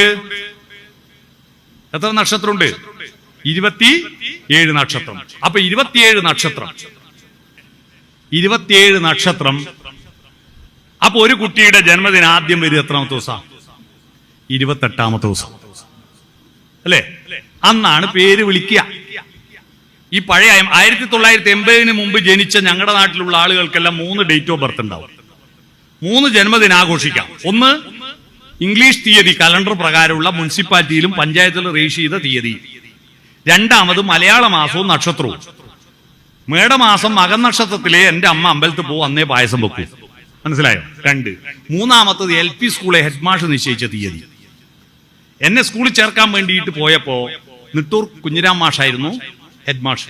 എന്റെ അച്ഛനോട് ചോദിച്ചു, എപ്പാ നാരായണ ഇവനെ പ്രസവിച്ചേ? അപ്പൊ അച്ഛൻ പറഞ്ഞു, പൊരളിമലയിൽ പൊനംകൃഷി നടത്തിയ കൊല്ലാ പ്രസവിച്ച്. അതേത് കൊല്ലാടോ പൊനംകൃഷി നടത്തിയത്? അത് കണ്ണോം പാലത്തിന്റെ കണ്ണടഞ്ഞ് വെള്ളപ്പൊക്കം ഉണ്ടായിട്ടില്ലേ, അക്കൊല്ലാണ്. ഇതെങ്ങനെ അറിയും? അവസാനം മാഷ് നിശ്ചയിച്ചു, ജൂണില് സ്കൂളിൽ ചേർക്കണമെങ്കിൽ ജൂൺ 5 വയസ്സ് തികയണ്ടേ? അതുകൊണ്ട് മെയ്യിലെങ്കിലും പ്രസവിക്കണം. അതുകൊണ്ട് നിന്റെ ജന്മദിനം മെയ് 4-നാണ്. അത് മാഷ് നിശ്ചയിച്ചു. എന്റെ SSLC ബുക്കിൽ മെയ് 4-ആണ് ജന്മദിനം. ഞാൻ ഫേസ്ബുക്ക് അക്കൗണ്ട് തുടങ്ങുമ്പോൾ മെയ് 4-ആണ് ഡേറ്റ് ഓഫ് ബർത്ത് കൊടുത്തു പ്രകാരം ഇപ്പൊ മെയ് 4-ാം തീയതി എനിക്ക് ജന്മദിനാശംസകൾ സുഹൃത്തുക്കൾ ഇങ്ങനെ അയക്കും. ഞാൻ അത് മുഴുവൻ പരേതനായ നിട്ടൂർ കുഞ്ഞിരാം മാഷയുടെ പാതാരവിന്ദങ്ങളിലേക്ക് ഫോർവേഡ് ചെയ്യും. കാരണം അത് അയാൾ നിശ്ചയിച്ചതാ. ഈ നക്ഷത്രത്തിന്റെ പ്രശ്നമാണ്. ഈ നക്ഷത്രത്തിന്റെ പ്രശ്നം വേറെ ഒരു സംഭവം ഉണ്ട്, അറിയാവോ? നമുക്കൊരു മാസത്തിൽ 27 നക്ഷത്രമേ വരുന്നുള്ളൂ. 12 മാസം 27 നക്ഷത്രം. എത്ര ദിവസം കിട്ടുക നമുക്ക് ഒരു വർഷം? എത്ര കിട്ടുക? 12 ഗുണിക്കണം 27 = 324 കിട്ടൂ. പക്ഷെ ഭൂമി സൂര്യനെ ചുറ്റുന്ന മണ്ഡലം പൂർത്തീകരിക്കാൻ എത്ര ദിവസം വേണം? മണ്ഡലം എന്ന് പറഞ്ഞാൽ വട്ടം. സൗരമണ്ഡലം പൂർത്തീകരിക്കാൻ 365 ദിവസം വേണ്ടേ? അപ്പൊ ഇത് ടാലിയാവുന്നില്ലല്ലോ. നമുക്ക് 324 കിട്ടുന്നുള്ളൂ, പക്ഷെ യഥാർത്ഥത്തിൽ 365 വേണ്ടേ? അപ്പൊ ഇത് ടാലിയാക്കാൻ വേണ്ടി 365 - 324 = 41. അതാ മണ്ഡലകാലം. പിടികിട്ടിയോ? പ്രാർത്ഥനയ്ക്കുള്ള കാലം മണ്ഡലം. ഞാൻ നേരത്തെ ചോദിച്ചില്ലേ എങ്ങനെയാ 41ന്റെ കണക്ക് വന്നെന്ന് ചോദിച്ചിട്ട് ആരും ഉത്തരം പറഞ്ഞില്ലല്ലോ. മണ്ഡലകാലം ഭൂമി സൂര്യനെ ചുറ്റുന്ന മണ്ഡലം പൂർത്തീകരിക്കാൻ നമ്മുടെ കയ്യിൽ ലഭ്യമായത് 324 ദിവസമാണ്. ബാക്കി 41 കൂടി കൂട്ടിയാലേ ഈ മണ്ഡലം പൂർത്തീകരിക്കൂ. അതാ മണ്ഡലകാലം 41. പിടികിട്ടിയോ? അപ്പൊ ഞാൻ പറഞ്ഞു വന്നത്, പേര് വിളിക്കും 28ാമത്തെ ദിവസം, പാല് കൊടുക്കും. കൂട്ടത്തിൽ ഒരു ചടങ്ങുണ്ട്, നൂല് കെട്ടുമല്ലോ. എന്തിനാണ് നൂല് കെട്ടുന്നത്? ഞാൻ പല സ്വാമിമാരോടും ആധ്യാത്മിക പ്രഭാഷകന്മാരോടൊക്കെ ചോദിച്ചു, ഈ നൂല് കെട്ടുന്നതിന്റെ അർത്ഥം എന്താ? ആരും ഉത്തരം പറഞ്ഞില്ല. ഞാൻ കണ്ണൂർ ജില്ലയിലെ പാട്യം പഞ്ചായത്തിലെ വയോജന സംഗമ ഉദ്ഘാടനം പത്തായക്കുന്ന് സ്കൂളിൽ നടക്കുമ്പോ ഞാൻ അവിടെ ചോദിച്ചു, എന്താണ് ഈ നൂല് കെട്ടുന്നതിന്റെ അർത്ഥം? ആരും ഒന്നും പറഞ്ഞു തരാത്തത്. അപ്പൊ ഒരു റിട്ടയർഡായ ടീച്ചർ പറഞ്ഞു, ആരും ഉത്തരം പറഞ്ഞില്ല, എനിക്കിപ്പോ തോന്നുന്നൊരു ഉത്തരം പറഞ്ഞു തരാം മോനെ എന്ന് പറഞ്ഞു. പറഞ്ഞോന്ന് പറഞ്ഞു. ആ ടീച്ചർ പറഞ്ഞാണ്, കുഞ്ഞിനെ ഗർഭം ധരിക്കുന്ന ആരാ? അമ്മ. പ്രസവിക്കുന്നതും അമ്മ മാത്രം, മുലയൂട്ടുന്നതും അമ്മ മാത്രം, എല്ലാം ചെയ്യുന്നത് അമ്മയാണ്. പക്ഷെ കുഞ്ഞ് അമ്മയുടേത് മാത്രം അല്ലല്ലോ, അച്ഛന്റെ കൂടിയല്ലേ. അപ്പൊ അച്ഛനൊരു പരാതി വേണ്ട എന്ന് കരുതി കുട്ടിയെ പാർട്ടീഷൻ ചെയ്ത് രണ്ടാക്കി നടുക്കൊരതിരിടുന്ന, പകുതി അച്ഛന് പകുതി അമ്മക്ക്. അതാണ് ഈ അരയിൽ നൂല് കെട്ടുന്നതെന്ന് ആ ടീച്ചർ പറഞ്ഞ ഉത്തരാണ് രസകരമായ ഉത്തരം. പക്ഷേ നൂല് കെട്ടുന്നതിന്റെ അർത്ഥം എന്തെന്നറിയണം. ആ നൂലെന്ന് പറയുന്നത് സംസ്കാരത്തിന്റെ പ്രതീകമാണ്. നൂല് അറ്റമില്ലാത്തൊരു വസ്തു. ആ നൂല് എത്ര വേണമെങ്കിലും പിരിച്ചു നീട്ടാം. നമ്മുടെ ജീവിത സംസ്കാരം എന്ന് പറയുന്നത് ഞാൻ പിരിച്ചുണ്ടാക്കിയതല്ലോ. ഞാനിപ്പോ നിങ്ങളോട് പ്രസംഗിക്കുന്ന മലയാള ഭാഷ ഞാൻ കണ്ടുപിടിച്ചതോ എന്റെ അച്ഛൻ കണ്ടുപിടിച്ചതോ എഴുത്തച്ഛൻ കണ്ടുപിടിച്ചതോ അല്ലല്ലോ. 9-ാം നൂറ്റാണ്ടിലെ മാമ്പള്ളി ലിഖിതം മുതൽ എത്ര കവികളും സാഹിത്യകാരന്മാരും പണ്ഡിതന്മാരും തൂലികത്തുമ്പിലൂടെ, നാരായത്തുമ്പിലൂടെ, നാവിൻ തുമ്പിലൂടെ കൊണ്ടുവന്നതാണ് ഈ ഭാഷ. നമ്മൾ ഇന്ന് അനുഭവിക്കുന്ന എല്ലാ സംസ്കാരവും എന്റെ അമ്മ പിരിച്ചതിന്റെ ബാക്കിയാ ഞാൻ പിരിക്കുന്നത്, എന്റെ അച്ഛൻ പിരിച്ചതിന്റെ ബാക്കിയാ ഞാൻ പിരിക്കുന്നത്. അപ്പോ നൂലെന്ന് പറയുന്നത് സംസ്കാരത്തിന്റെ പ്രതീകമാണ്. കാലത്തിന്റെയും ദേശത്തിന്റെയും അറിവുകൾ കൊണ്ട് വലംപിരി പിരിച്ചുണ്ടാക്കിയതാണ് നമ്മുടെ സംസ്കാരത്തിന്റെ നൂല്. സംസ്കാരത്തിന്റെ പ്രതീകമാണ്. ആ നൂല് കൊണ്ട് ശരീരത്തെ ബന്ധിക്കുമ്പോ അന്ന് മുതൽ മോനെ, നീ ഇന്ന് മുതൽ നിന്റെ ശരീരം ഗുരുവും മനസ്സ് ലഘുവുമായ മൃഗമല്ല. നിന്റെ ശരീരത്തെ നിയന്ത്രിക്കുന്ന, സംസ്കാരം കൊണ്ട് നിയന്ത്രിക്കുന്ന, മനസ്സിനെ ഗുരുവാക്കി മാറ്റുന്ന പ്രക്രിയ ആരംഭിക്കുക. അന്ന് മുതൽ ഒരു അമ്മയും അച്ഛനും രക്ഷിതാക്കളും ആ കുട്ടിയുടെ ശരീരത്തിന് വേണ്ട ഭക്ഷണം, വസ്ത്രം, പാർപ്പിടം കൊടുത്താൽ പോരാ, അവന്റെ മനസ്സിനും ഹൃദയത്തിനും ആവശ്യമുള്ള സത്യബോധവും ധാർമ്മിക ബോധവും അറിവുകളും ജ്ഞാനവും കൊടുക്കണം. അതിലൂടെ മാത്രമേ നിനക്ക് ആനന്ദമുണ്ടാകൂ. അല്ലാതെ ഭക്ഷണങ്ങൾ ഒരുപാട് കഴിച്ചാൽ മാത്രം ആനന്ദമുണ്ടാകാൻ പരിശ്രമിച്ചിട്ട് നമ്മുടെ കുട്ടികൾ ശരീരത്തിന്റെ ആനന്ദമാണ്, സച്ചിദാനന്ദമല്ല തേടുന്നത്. അതുകൊണ്ട് ഭക്ഷണം പുതിയ ഹോട്ടലുകൾ തുറക്കുന്നു, പുതിയ പുസ്തകശാലകൾ തുറക്കുന്നില്ല, വായനശാലകളിലേക്ക് ആളുകൾ ഓടുന്നില്ല. പുതിയ ഹോട്ടൽ തുറക്കുമ്പോൾ ആളുകൾ ഓടുന്നു. ശരീരം മതി. നമുക്കെല്ലാം പല പേരുണ്ടെങ്കിലും മരണപ്പെട്ടാൽ നമുക്കൊരു പേരേ ഉള്ളൂ, ശവം എന്നാണ് പേര്. എന്നാൽ കോഴിക്ക് മരണം വരെ ഒരു പേരേ ഉള്ളൂ, കോഴിയെന്നും. മരണപ്പെട്ടാൽ എന്തെല്ലാം പേരാ, chicken kebab, chicken kadai, pepper chicken, ginger chicken, 28 തരം ചിക്കൻ ഉണ്ട്. ഇത് മുഴുവൻ തിന്നാൻ വേണ്ടി കുട്ടികൾ ഓടുമ്പോ അതിനെ കൊണ്ട് ആനന്ദം പൂർണ്ണമാവുന്നില്ല. അപ്പോ എളുപ്പ വഴിയിൽ ക്രിയ ചെയ്യാൻ, ആനന്ദം കിട്ടാൻ എന്താ മാർഗം? പദാർത്ഥത്താണ് ആനന്ദം, ശരീരമാണ് ആനന്ദം. ശരീരം ഒരു പദാർത്ഥമല്ലേ? പഞ്ചഭൂതങ്ങൾ കൊണ്ടുണ്ടാക്കിയ ശരീരം ഒരു പദാർത്ഥമാണ്. ഈ പദാർത്ഥമാണ് ആനന്ദം എന്ന് വിചാരിച്ചിട്ട് പദാർത്ഥത്തിന്റെ 3 അവസ്ഥകളെ തേടി പോവുക. പദാർത്ഥത്തിന്റെ 3 അവസ്ഥ എന്താ? ഖരം, ദ്രാവകം, വാതകം. അതാണ് ഖരം മയക്കുമരുന്ന്, ദ്രാവകം മദ്യം, വാതകം കഞ്ചാവിന്റെ പുക. ഇത് തേടി പോകുന്നത് നിങ്ങൾ അരയിൽ ശരീരത്തെ ബന്ധിച്ച് മനസ്സിന്റെ സോഫ്റ്റ്വെയറിനെ വളർത്തിയെടുക്കാൻ പരിശ്രമിക്കാത്തതിന്റെ 1-ാം പ്രതി അമ്മയും 2-ാം പ്രതി അച്ഛനുമാണ് നമ്മുടെ കുട്ടികൾ മദ്യത്തിനും മയക്കുമരുന്നിനും അടിമയാകുന്നത്. അവരുടെ മനസ്സ് വളർത്താൻ നിങ്ങൾ എന്തു ചെയ്യൂ? ഒരു കവിത ചൊല്ലാറുണ്ടോ? ശ്രീനാരായണ ഗുരുവിന്റെ ദർശനങ്ങളെ പറ്റി അല്ലേ, ശതകത്തെ പറ്റി, ദശകത്തെ പറ്റിയെല്ലാം പാടും, വീട്ടിൽ നിന്ന് പ്രാർത്ഥിക്കും. അതിനെക്കുറിച്ച് ചർച്ച ചെയ്തോ? നീയല്ലോ മായയും മായ വിനോദനും മായക്കുള്ള സൃഷ്ടിയും സൃഷ്ടിജാലവും എന്താണെന്ന് ചർച്ച ചെയ്തോ? അതും പൂർണ്ണമത പൂർണ്ണമിതം എന്ന മന്ത്രവുമായിട്ടുള്ള ബന്ധം ഈ ശ്ലോകത്തിലുണ്ട്. നീയല്ലോ സൃഷ്ടിയും ഇവിടെ സാമഗ്രിയും എല്ലാം എന്താ? പൂർണ്ണമത പൂർണ്ണമിതം എന്ന മന്ത്രമായിട്ട് അതിനെ കണക്ട് ചെയ്തോ? ഭവാബ്ദിക്കൊരാവിവൻ തോണി. എന്താണ് ആവിവൻ തോണി എന്ന് ചർച്ച ചെയ്തോ? ഇതൊന്നും ചർച്ച ചെയ്യാതെ വെറുതെ ബൈഹാർട്ട് പഠിപ്പിച്ചത് കൊണ്ട് മാത്രം നിങ്ങളുടെ ഉള്ളിൽ ശ്രീനാരായണ ഗുരുവിന്റെ ദർശനങ്ങൾ കിട്ടുമോ? ഓരോ ശ്ലോകങ്ങളും, ഓരോ കാവ്യങ്ങളും, ഓരോ ദശകങ്ങളും പഠിച്ചർത്ഥമറിയണം. പരന്ന വായന പോരാ, ആഴത്തിലുള്ള ചിന്ത വേണം. എന്നാലേ കുട്ടികൾ പ്ലസ് ആവൂ. നിങ്ങൾക്ക് A+ വേണ്ടേ? പരന്ന വായന മാത്രമായ മൈനസാ. ആഴത്തിലുള്ള ചിന്ത കൂട്ടിച്ചേർക്കുമ്പോഴേ പ്ലസ് ആവൂ കുട്ടികൾക്ക്. ആ ചിന്തയിലൂടെ ഒരു കവിത ചൊല്ലൂ, ഒരു പാട്ടുപാടൂ, ഒരു പുസ്തകം വായിക്കൂ. വിവാഹം കഴിഞ്ഞാൽ പുസ്തകം വായിക്കാൻ പാടില്ല എന്ന അലിഖിത നിയമമുള്ള നാടാണ് കേരളം. ഞാൻ തെളിയിക്കട്ടെ. വിവാഹത്തിന് ശേഷം ഒരു 3 പുസ്തകമെങ്കിലും വായിച്ച എത്ര ആളുടെ ഇവിടെ ഒന്ന് കൈവക്കിയാട്ടെ? പേര് പറയണേ പുസ്തകത്തിന്റെ. വിവാഹത്തിന് ശേഷം ഒരു 3 പുസ്തകമെങ്കിലും വായിച്ച എത്ര ആളുടെ ഇവിടെ കൈവക്കൂ? ഒരാളാണ് കൈവക്കിയത്. പിന്നെ നിങ്ങളാണ്, നിങ്ങളുടെ കുട്ടികൾ മയക്കുമരുന്നിന് അടിമയായിട്ടുണ്ടെങ്കിൽ നിങ്ങളാണ് ഉത്തരവാദി. അച്ഛനും അമ്മയും വായിക്കാതെ പിന്നെ കുട്ടികൾ വായിക്കണം എന്ന് പറയാൻ നിങ്ങൾക്ക് എന്ത് അധികാരം? മനുഷ്യ ജീവിതം എന്ന് പറഞ്ഞാൽ പണ്ട് അച്ഛനും അമ്മയും പ്രസവിച്ചത് കൊണ്ട് മാത്രം നമ്മൾ മനുഷ്യരാവില്ല. നമ്മൾ ഓരോ ദിവസവും മനുഷ്യൻ എന്ന് പറയുന്നത് ഒരു പാസ്റ്റ് ടെൻസ് അല്ല, ഒരു പ്രസന്റ് കണ്ടിന്യൂസ് ടെൻസ് ആണ്. ഇന്ന് നിങ്ങൾ മനുഷ്യനാവാൻ പുതിയതെന്തെങ്കിലും ചിന്തിക്കുകയും പുതിയതെങ്കിലും പഠിക്കുകയും പുതിയതെങ്കിലും വായിക്കുകയും പുതിയതെങ്കിലും പറയുകയും ചെയ്തിട്ടില്ലെങ്കിൽ നിങ്ങൾ ഇന്ന് മനുഷ്യനല്ല. നിങ്ങൾ ഓരോ ദിവസവും മനുഷ്യനായി കൊണ്ട് വിടരാൻ കഴിയണം. അത്തരത്തിൽ നിങ്ങളുടെ വീടിന്റെ തത്വശാസ്ത്രം, വീടിന്റെ ഫിലോസഫി, നിങ്ങളുടെ വീടിന്റെ വ്യാകരണം അടിച്ചു പൊളിക്ക്. പുസ്തകം വായിക്കുന്ന, കഥ വായിക്കുന്ന, കവിത ചൊല്ലുന്ന, ഒരു ശ്ലോകത്തിന്റെ പ്രാർത്ഥനയുടെ അർത്ഥമറിയുന്ന ആളുകളാവണം. ഹരിവരാസനം വിശ്വമോഹനം, കേരളത്തിൽ ഏറ്റവും കൂടുതൽ ആളുകൾ കേട്ട പ്രാർത്ഥനയാണ്. ഹരിവരാസനത്തിന്റെ അർത്ഥം അറിയുന്നവർ ആരെങ്കിലും ഉണ്ടോ? ഒന്ന് കൈവക്കൂ. ഹരിവരാസനം എന്ന വാക്കിന്റെ അർത്ഥം അറിയുന്നവരൊന്ന് കൈവക്കൂ. ആരോടും ചോദിക്കാറുണ്ടോ? ഇല്ല. ഒരു മന്ത്രത്തിന്റെ അർത്ഥം അന്വേഷിക്കാറില്ല. എല്ലാം ഉപരിപ്ലവമായി കമിഴ്ത്തിവെച്ച പാത്രത്തിൽ ഒഴിച്ച വെള്ളം പോലെ തൂവിപ്പോവുകയാണ്. കമിഴ്ത്തിവെച്ച പാത്രത്തിൽ 1000 പാത്രം ഒഴിച്ചിട്ടും കാര്യമില്ല. ഒരു തുള്ളി പോലും അതിൽ ശേഖരിക്കാൻ കഴിയില്ല. നിങ്ങളുടെ മനസ്സ് മലർത്തി വെക്കൂ. നിങ്ങളുടെ കുടുംബം മനസ്സിനെ ഉണർത്തുന്ന ഇടമാവൂ. അങ്ങനെയാണ് ഉദ്ദാലകാരുണിയോട് ശ്വേതകേതു ചോദിച്ചത്, ഞാൻ ആരാണ്, ഞാൻ എവിടുന്നാ വന്ന്, ഞാൻ എങ്ങോട്ടാ പോകുന്നത്? അതാണ് നമ്മൾ ആദ്യം പറഞ്ഞ വാക്കിലേക്ക് തിരിച്ചെത്തി. ഞാൻ ആരാണ്, ഞാൻ എവിടുന്ന് വന്നു, ഞാൻ എങ്ങോട്ട് പോകുന്നു?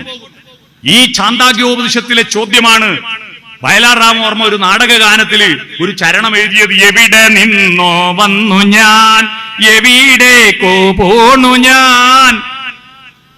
അതാണ് നിങ്ങൾ ശ്രീനാരായണ ഗുരു ആകുന്ന വിളക്കുമരമേ, വിളക്കുമരമേ വെളിച്ചമുണ്ടോ എന്ന് ചോദിക്കണം. മനസ്സിലായോ? ആ ചോദ്യത്തിന് ഉദ്ദാലകാരുണി പറഞ്ഞ മറുപടി, പല പർവ്വതങ്ങളിൽ പെയ്ത മഴത്തുള്ളി ഒഴുകി കടലിലെത്തിയാൽ ആ കടലിലെ ഒരു തുള്ളി വെള്ളത്തിന് പറയാൻ കഴിയുമോ താൻ ഏത് പർവ്വതത്തിൽ പെയ്ത മഴത്തുള്ളിയാണെന്ന്? ഹേ ശ്വേതകേതു തത്വമസി, ആ മഴത്തുള്ളി നീയാകുന്നു. അതാണ് ശബരിമലയിൽ ചെന്നാൽ എഴുതി വെച്ചിരിക്കുന്ന ദർശനം, തത്വമസി. പിടികിട്ടിയോ? ഏത്? അത് നീയാകുന്നു. ഏത്? ഞാൻ തന്നെ ബ്രഹ്മം. ഈ പ്രപഞ്ചത്തിലെ സകല ജീവജാലങ്ങളും പരസ്പര പൂരിതമാണ്. ഒന്നും ഒന്നിൽ നിന്നും വേർവിട്ടല്ല. നമ്മൾ ചോറ് കൊടുക്കുമ്പോ ഉപ്പ് കൊടുക്കുന്നില്ലേ? ആ ഉപ്പ് കുറുക്കി കൊടുക്കുന്ന എന്തിനാ? എന്തുകൊണ്ട് കൽക്കണ്ടമോ പൻസാരിയോ കൊടുക്കാതെ ഉപ്പ് കൊടുക്കുന്നു? ഉപ്പും ചോറും നൽകുവാനുണ്ണിയെ ഗുരുവായൂർ കൊണ്ടുപോകുന്ന ഒരു പാട്ടിൽ പറയുന്നില്ലേ? എന്താ ഉപ്പ്? ഈ കടലെന്ന് പറയുന്നത് ഒറ്റക്കടല. അതുകൊണ്ടാണ് വസന്തവും ശിശിരവും കുളിക്കാനിറങ്ങുന്ന വനസരോവരമേ എന്ന പാട്ടിന്റെ അർത്ഥം. വസന്തം വരുമ്പോ ശിശിരം പോവും, ശിശിരം വരുമ്പോ വസന്തം പോവും. അതെങ്ങനെയാ ഒരുമിച്ച് കുളിക്കാൻ ഇറങ്ങുക എന്ന ചോദ്യത്തിന് കെ ജയകുമാർ എന്ന ചീഫ് സെക്രട്ടറി പറഞ്ഞു, ചന്ദ്രനിൽ മനുഷ്യൻ കാലുകുത്തിയപ്പോഴാണ് ഈ പാട്ട് എഴുതിയത്. അങ്ങന്ന് നോക്കുമ്പോ ഈ ഭൂമിയിലെ കടല് ഒറ്റക്കടല. ഒരു ഭാഗത്ത് വസന്തമാണെങ്കിൽ മറുഭാഗത്ത് ശിശിരമാണ്. അപ്പോ ഒരുമിച്ച് കുളിക്കാനിറങ്ങുന്ന വനസരോവരം ഈ കടല. ആ കടലിൽ Abraham ലിങ്കന്റെ ഉപ്പുണ്ട്, William വേർഡ്സ്വർത്തിന്റെ ഉപ്പുണ്ട്, ഷേക്സ്പിയറിന്റെ ഉപ്പുണ്ട്, Martin Luther കിങ്ങിന്റെ ഉപ്പുണ്ട്, Nelson മണ്ടേലന്റെ ഉപ്പുണ്ട്, Sreenarayana ഗുരുവിന്റെയും കേളപ്പന്റെയും മഹാത്മാഗാന്ധിയുടെയും Rabindranath ടാഗോറിന്റെയും ഉപ്പുണ്ട്. ആ ഉപ്പ് കുറുക്കിയിട്ട് നമ്മൾ എടുക്കുമ്പോ അഹം ബ്രഹ്മാസ്മി, ഈ ബ്രഹ്മം മുഴുവൻ ആ ഉപ്പിലൂടെ എന്നെ ഉള്ളിലെത്തുന്നു. ഞാൻ തന്നെ ബ്രഹ്മമാണ്, എല്ലാം ചേരുന്നതാണ് ഞാൻ, അത് തന്നെ നീയുമാകുന്നു. അപ്പൊ ഞാനും നീയും തമ്മിൽ വേറെയുണ്ടോ? രണ്ടില്ല. രണ്ടിന് ദ്വൈതം എന്ന് പറയും, രണ്ടില്ല എന്നതിന് അദ്വൈതം എന്ന് പറയും. അതാണ് അദ്വൈതം. ആ അദ്വൈത ദർശനം എല്ലാറ്റിലും ദൈവമുണ്ടെന്ന്, ഈശാവാസ്യം ഇതം സർവം എന്ന് പറയുന്ന കുരുടൻ ആനയെ കണ്ടതുപോലെ പല രൂപത്തിൽ പലര് കാണുന്നു. അറബികൾക്ക് സംസ്കൃതം അറിയാത്തത് കൊണ്ട് അവർ ശ്രീ എന്നതിന് അൽ എന്ന് പറഞ്ഞു. നമുക്ക് അറബി അറിയാത്തത് കൊണ്ട് നമ്മൾ ശ്രീ എന്നും പറഞ്ഞു. നമുക്ക് ഇലാഹ് എന്ന ദൈവം എന്നതിന് ഇലാഹ് എന്ന വാക്കറിയാത്തത് കൊണ്ട് നമ്മൾ രാമനെന്നും കൃഷ്ണനെന്നും പറഞ്ഞു. അവർക്ക് അതറിയാത്തത് കൊണ്ട് അവര് ഇലാഹ് അൽ ഇലാഹ് അല്ലാഹ് എന്ന് പറഞ്ഞു, നമ്മൾ ശ്രീരാമനെന്നും പറഞ്ഞു. അവർക്ക് സംസ്കൃതം അറിയാത്തത് അവരുടെ കുറ്റമല്ല, നമുക്ക് അറബി അറിയാത്തത് നമ്മുടെ കുറ്റവുമല്ല. ഈ ലോകത്തുള്ള എല്ലാ ദൈവങ്ങളുടെ പേരും ഒറ്റ അർത്ഥമാണ്. ദൈവം എന്ന വാക്കിനർത്ഥം ദിവം, പ്രകാശം എന്ന. ദിവാകരൻ സൂര്യനാണ്. ദിവാകരൻ സൂര്യൻ, ദിവം പ്രകാശം. ദൈവം പ്രകാശം കൊടുക്കുന്നവൻ. ഇവിടെ KCB മന്ത്രിയല്ല, പ്രകാശം കൊടുക്കുന്നവൻ, ആന്തരിക പ്രകാശം തരുന്നവനാണ് ദൈവം. ആ ദൈവം എല്ലായിടത്തും ഒറ്റ പ്രകാശമാണ്. ഈ ഭൂമിയിലെ മൊത്തം ദൈവം സൂര്യനാണ്. അതാണ് സൂര്യഗായത്രി ആദ്യത്തെ വേദങ്ങളുടെ മൂലമന്ത്രമായത്. ആ ദൈവത്തിന്റെ മക്കളായിരിക്കുന്ന ഭൂമിയിലുള്ള മനുഷ്യരെല്ലാം ഏകോദര സഹോദരന്മാരായി ഒറ്റ ജാതിയ. മലയാളത്തിലെ കണക്ക് 10ാമത്തേനാ പൂജ്യം ഇടുക. അടുത്ത പൂജ്യം ഇടുന്നത് 20, 30, 40, 10നാ പ്രധാനം. പിന്നത്തെ പൂജ്യം 10-നൊരു കൂടിയ പൂജ്യം കൂടുന്നത് ഗുണിക്കണം 10 10, 100, 1000, 10,000 10 പ്രധാനം. അതുകൊണ്ട് നമ്മുടെ കണക്ക് പൈസ കൂട്ടി വെച്ചതിന് നമ്മൾ പറയും സമ്പത്ത്. സമ്പത്ത്, സമ്പത്തില്ലേ? പണ്ട് സമ്പത്ത് കൂട്ടി വെക്കാൻ ഒരു പെട്ടി ഉണ്ടായിരുന്നു പഴയ തറവാട് വീടുകളിൽ. അതും 10,000 10,000. 10നാ പ്രധാനം നമുക്ക്. എന്നാ ഇംഗ്ലീഷിലും 10 തന്നെയാ. 1, 10, 100,000. ഹിന്ദിയിലും 10 ഏക്, 10, 100, 1000. സംസ്കൃതത്തിലും 10 ഏകം, ദശം, ശതം, സഹസ്രം. 10 പ്രധാനം ലോകത്തെല്ലാ ഭാഷയിലും. ചൈനയിലാവട്ടെ, അമേരിക്കയിലാവട്ടെ, ജപ്പാനിലാവട്ടെ, ക്രൊയേഷ്യയിലാവട്ടെ, ബ്രസീലിലാവട്ടെ, മൊറോക്കോയിലാവട്ടെ, എല്ലായിടും 10. എന്തുകൊണ്ട് 9ന്റെ കണക്ക് ഒരു ഭാഷയിലും ഉണ്ടാകുന്നില്ല? എന്തുകൊണ്ട് 11ന്റെ കണക്കുണ്ടാവുന്നില്ല? കാരണം സിമ്പിളാ. ലോകത്തിലുള്ള മനുഷ്യരെല്ലാം എണ്ണാൻ പഠിച്ചത് സ്വന്തം വിരലിൽ എണ്ണീട്ടാ. എല്ലാവർക്കും 10 വിരലാണ്. ഒരു 11 വിരലോ 9 വിരലോ ഇല്ല. എല്ലാവർക്കും 10 വിരലാണ്. എല്ലാവർക്കും മൂക്കിന് 2 ദ്വാരമാണ്. എല്ലാവർക്കും കൈകൾ 2ആണ്. എല്ലാവർക്കും കണ്ണ് 2ആണ്. എല്ലാവർക്കും കാത് 2ആണ്. പല ദൈവങ്ങൾ പല മൂലക്കുന്ന് ഉണ്ടാക്കുമ്പോ ആർക്കെങ്കിലും മൂക്കിന് 3 ദ്വാരമുള്ള മൂക്കുണ്ടാക്കിയിട്ടുണ്ടോ? ഇല്ല. എല്ലാവരെ സൃഷ്ടിച്ചതും പല ദൈവങ്ങളാണെങ്കിൽ സൃഷ്ടിയിൽ എന്തെങ്കിലും ഒന്ന് മാറൂലേ? യഹോവ യഹൂദന്മാരെ സൃഷ്ടിച്ചിട്ട് അതിന്റെ സോഫ്റ്റ്വെയർ ബ്രഹ്മാവിന് വാട്സപ്പിൽ അയച്ചു കൊടുത്തു. ബ്രഹ്മാവ് അത് ഡൗൺലോഡ് ചെയ്തിട്ട് ഹിന്ദുക്കളെ ഇതാക്കി എന്ന് ആരും പറയോ? ഇല്ല. അത് ബ്രഹ്മാവ് ഉടൻ തന്നെ ഇൻസ്റ്റഗ്രാം പോസ്റ്റ് ചെയ്ത കണ്ട് കർത്താവ് ക്രിസ്ത്യാനികളെ ഉണ്ടാക്കി. അത് മെസഞ്ചറിൽ അള്ളാഹുവിനെ അയച്ചു കൊടുത്തിട്ട് അള്ളാഹു മുസ്ലിങ്ങളെ ഉണ്ടാക്കി എന്ന് പറയോ? ഓർത്താലൊരൊറ്റ തറവാട്ടുകാർ നാം. അതാണ് ഒരു ജാതി. പിടികിട്ടിയോ? ഒരു മതം, ഒറ്റ ദൈവം. ഇതിന് ജൈവികമായ തെളിവാണ് ഞാൻ ഇവിടെ നിരത്തിയത്. ദാർശനികമായ തെളിവുകൾ ഒരുപാടുണ്ട്, ജൈവികമായ തെളിവാണ്. അതുകൊണ്ട് ഈ വിശ്വസാഹോദര്യം, എത്ര വിശ്വം ഭവത്യേകനീടം, ലോകം എത്ര വലുതായാലും ഒരു കൂട്ടിലെ പക്ഷികളാണെന്ന ബോധത്തോടെ മനുഷ്യരെ വളർത്തുക. കുറ്റങ്ങൾ മാത്രം പറഞ്ഞു കൊടുക്കല്ല, വഴിപോകുന്ന ആളുകളുടെ ദോഷങ്ങൾ പറയാനല്ല. പരുക്കനാണ് ഈ ലോകം, പക്ഷേ ആരാമങ്ങളുമുണ്ടിവിടെ എന്ന സുഗതകുമാരി ടീച്ചറുടെ കവിത കുട്ടികൾക്ക് ചൊല്ലിക്കൊടുക്കും. നന്മയെ കാട്ടിക്കൊടുക്കും, നല്ലത് പറയൂ. അങ്ങനെ കുട്ടികളെല്ലാം I am okay, you are okay, ഞാനും കുഴപ്പമില്ല നിങ്ങളും കുഴപ്പമില്ല എന്ന മട്ടിൽ വളരട്ടെ. നിങ്ങൾ എല്ലാ ദോഷവും പറഞ്ഞു കൊടുത്തിട്ട് I am okay, you are not okay എന്ന സാമൂഹ്യ വിരുദ്ധരാവുന്ന കുട്ടികൾ. എപ്പോഴും അവരുടെ കുറ്റങ്ങൾ പറഞ്ഞു, എല്ലാത്തിനും കുറ്റം പറഞ്ഞ് അവസാനം കുട്ടികൾക്ക് I am not okay, you are no okay എന്ന അപകർഷതാബോധം ഉണ്ടാവും. 4ാമത്തെ ഒരു ടീമുണ്ട്, I am not okay, you are not okay, ഞാനും പോക്ക നിങ്ങളും പോക്ക, ലോകം മൊത്തം പോക്ക. ഇത്തരത്തിൽ 4 ഭാവങ്ങൾ മനുഷ്യരിലുണ്ട്. ആ ഭാവങ്ങളിൽ I am okay, you are okay എന്ന ഭാവത്തിലേക്ക് മാറ്റിയെടുക്കാൻ ഞാനും നിങ്ങളും പ്രപഞ്ചവും എല്ലാം നല്ലതാണ് എന്ന ബോധത്തിലേക്ക് കൊണ്ടുവരാൻ ആരാ മാറണ്ടേ? കുട്ടികളല്ല മാറേണ്ടത്, നമ്മൾ മാറണം. നമ്മുടെ കുടുംബത്തിന്റെ വ്യാകരണം മാറണം, ശീലങ്ങൾ മാറണം. നമ്മളൊരു പുതിയ പുതിയ നവങ്ങളായ ഉന്മേഷമുണ്ടാക്കുന്ന കുടുംബമായിട്ട് നിങ്ങളുടെ കുടുംബം മാറ്റിയെടുക്കാൻ ദാർശനികമായ അടിത്തറയിൽ നിങ്ങളുടെ ഭക്തി വളർത്തണം.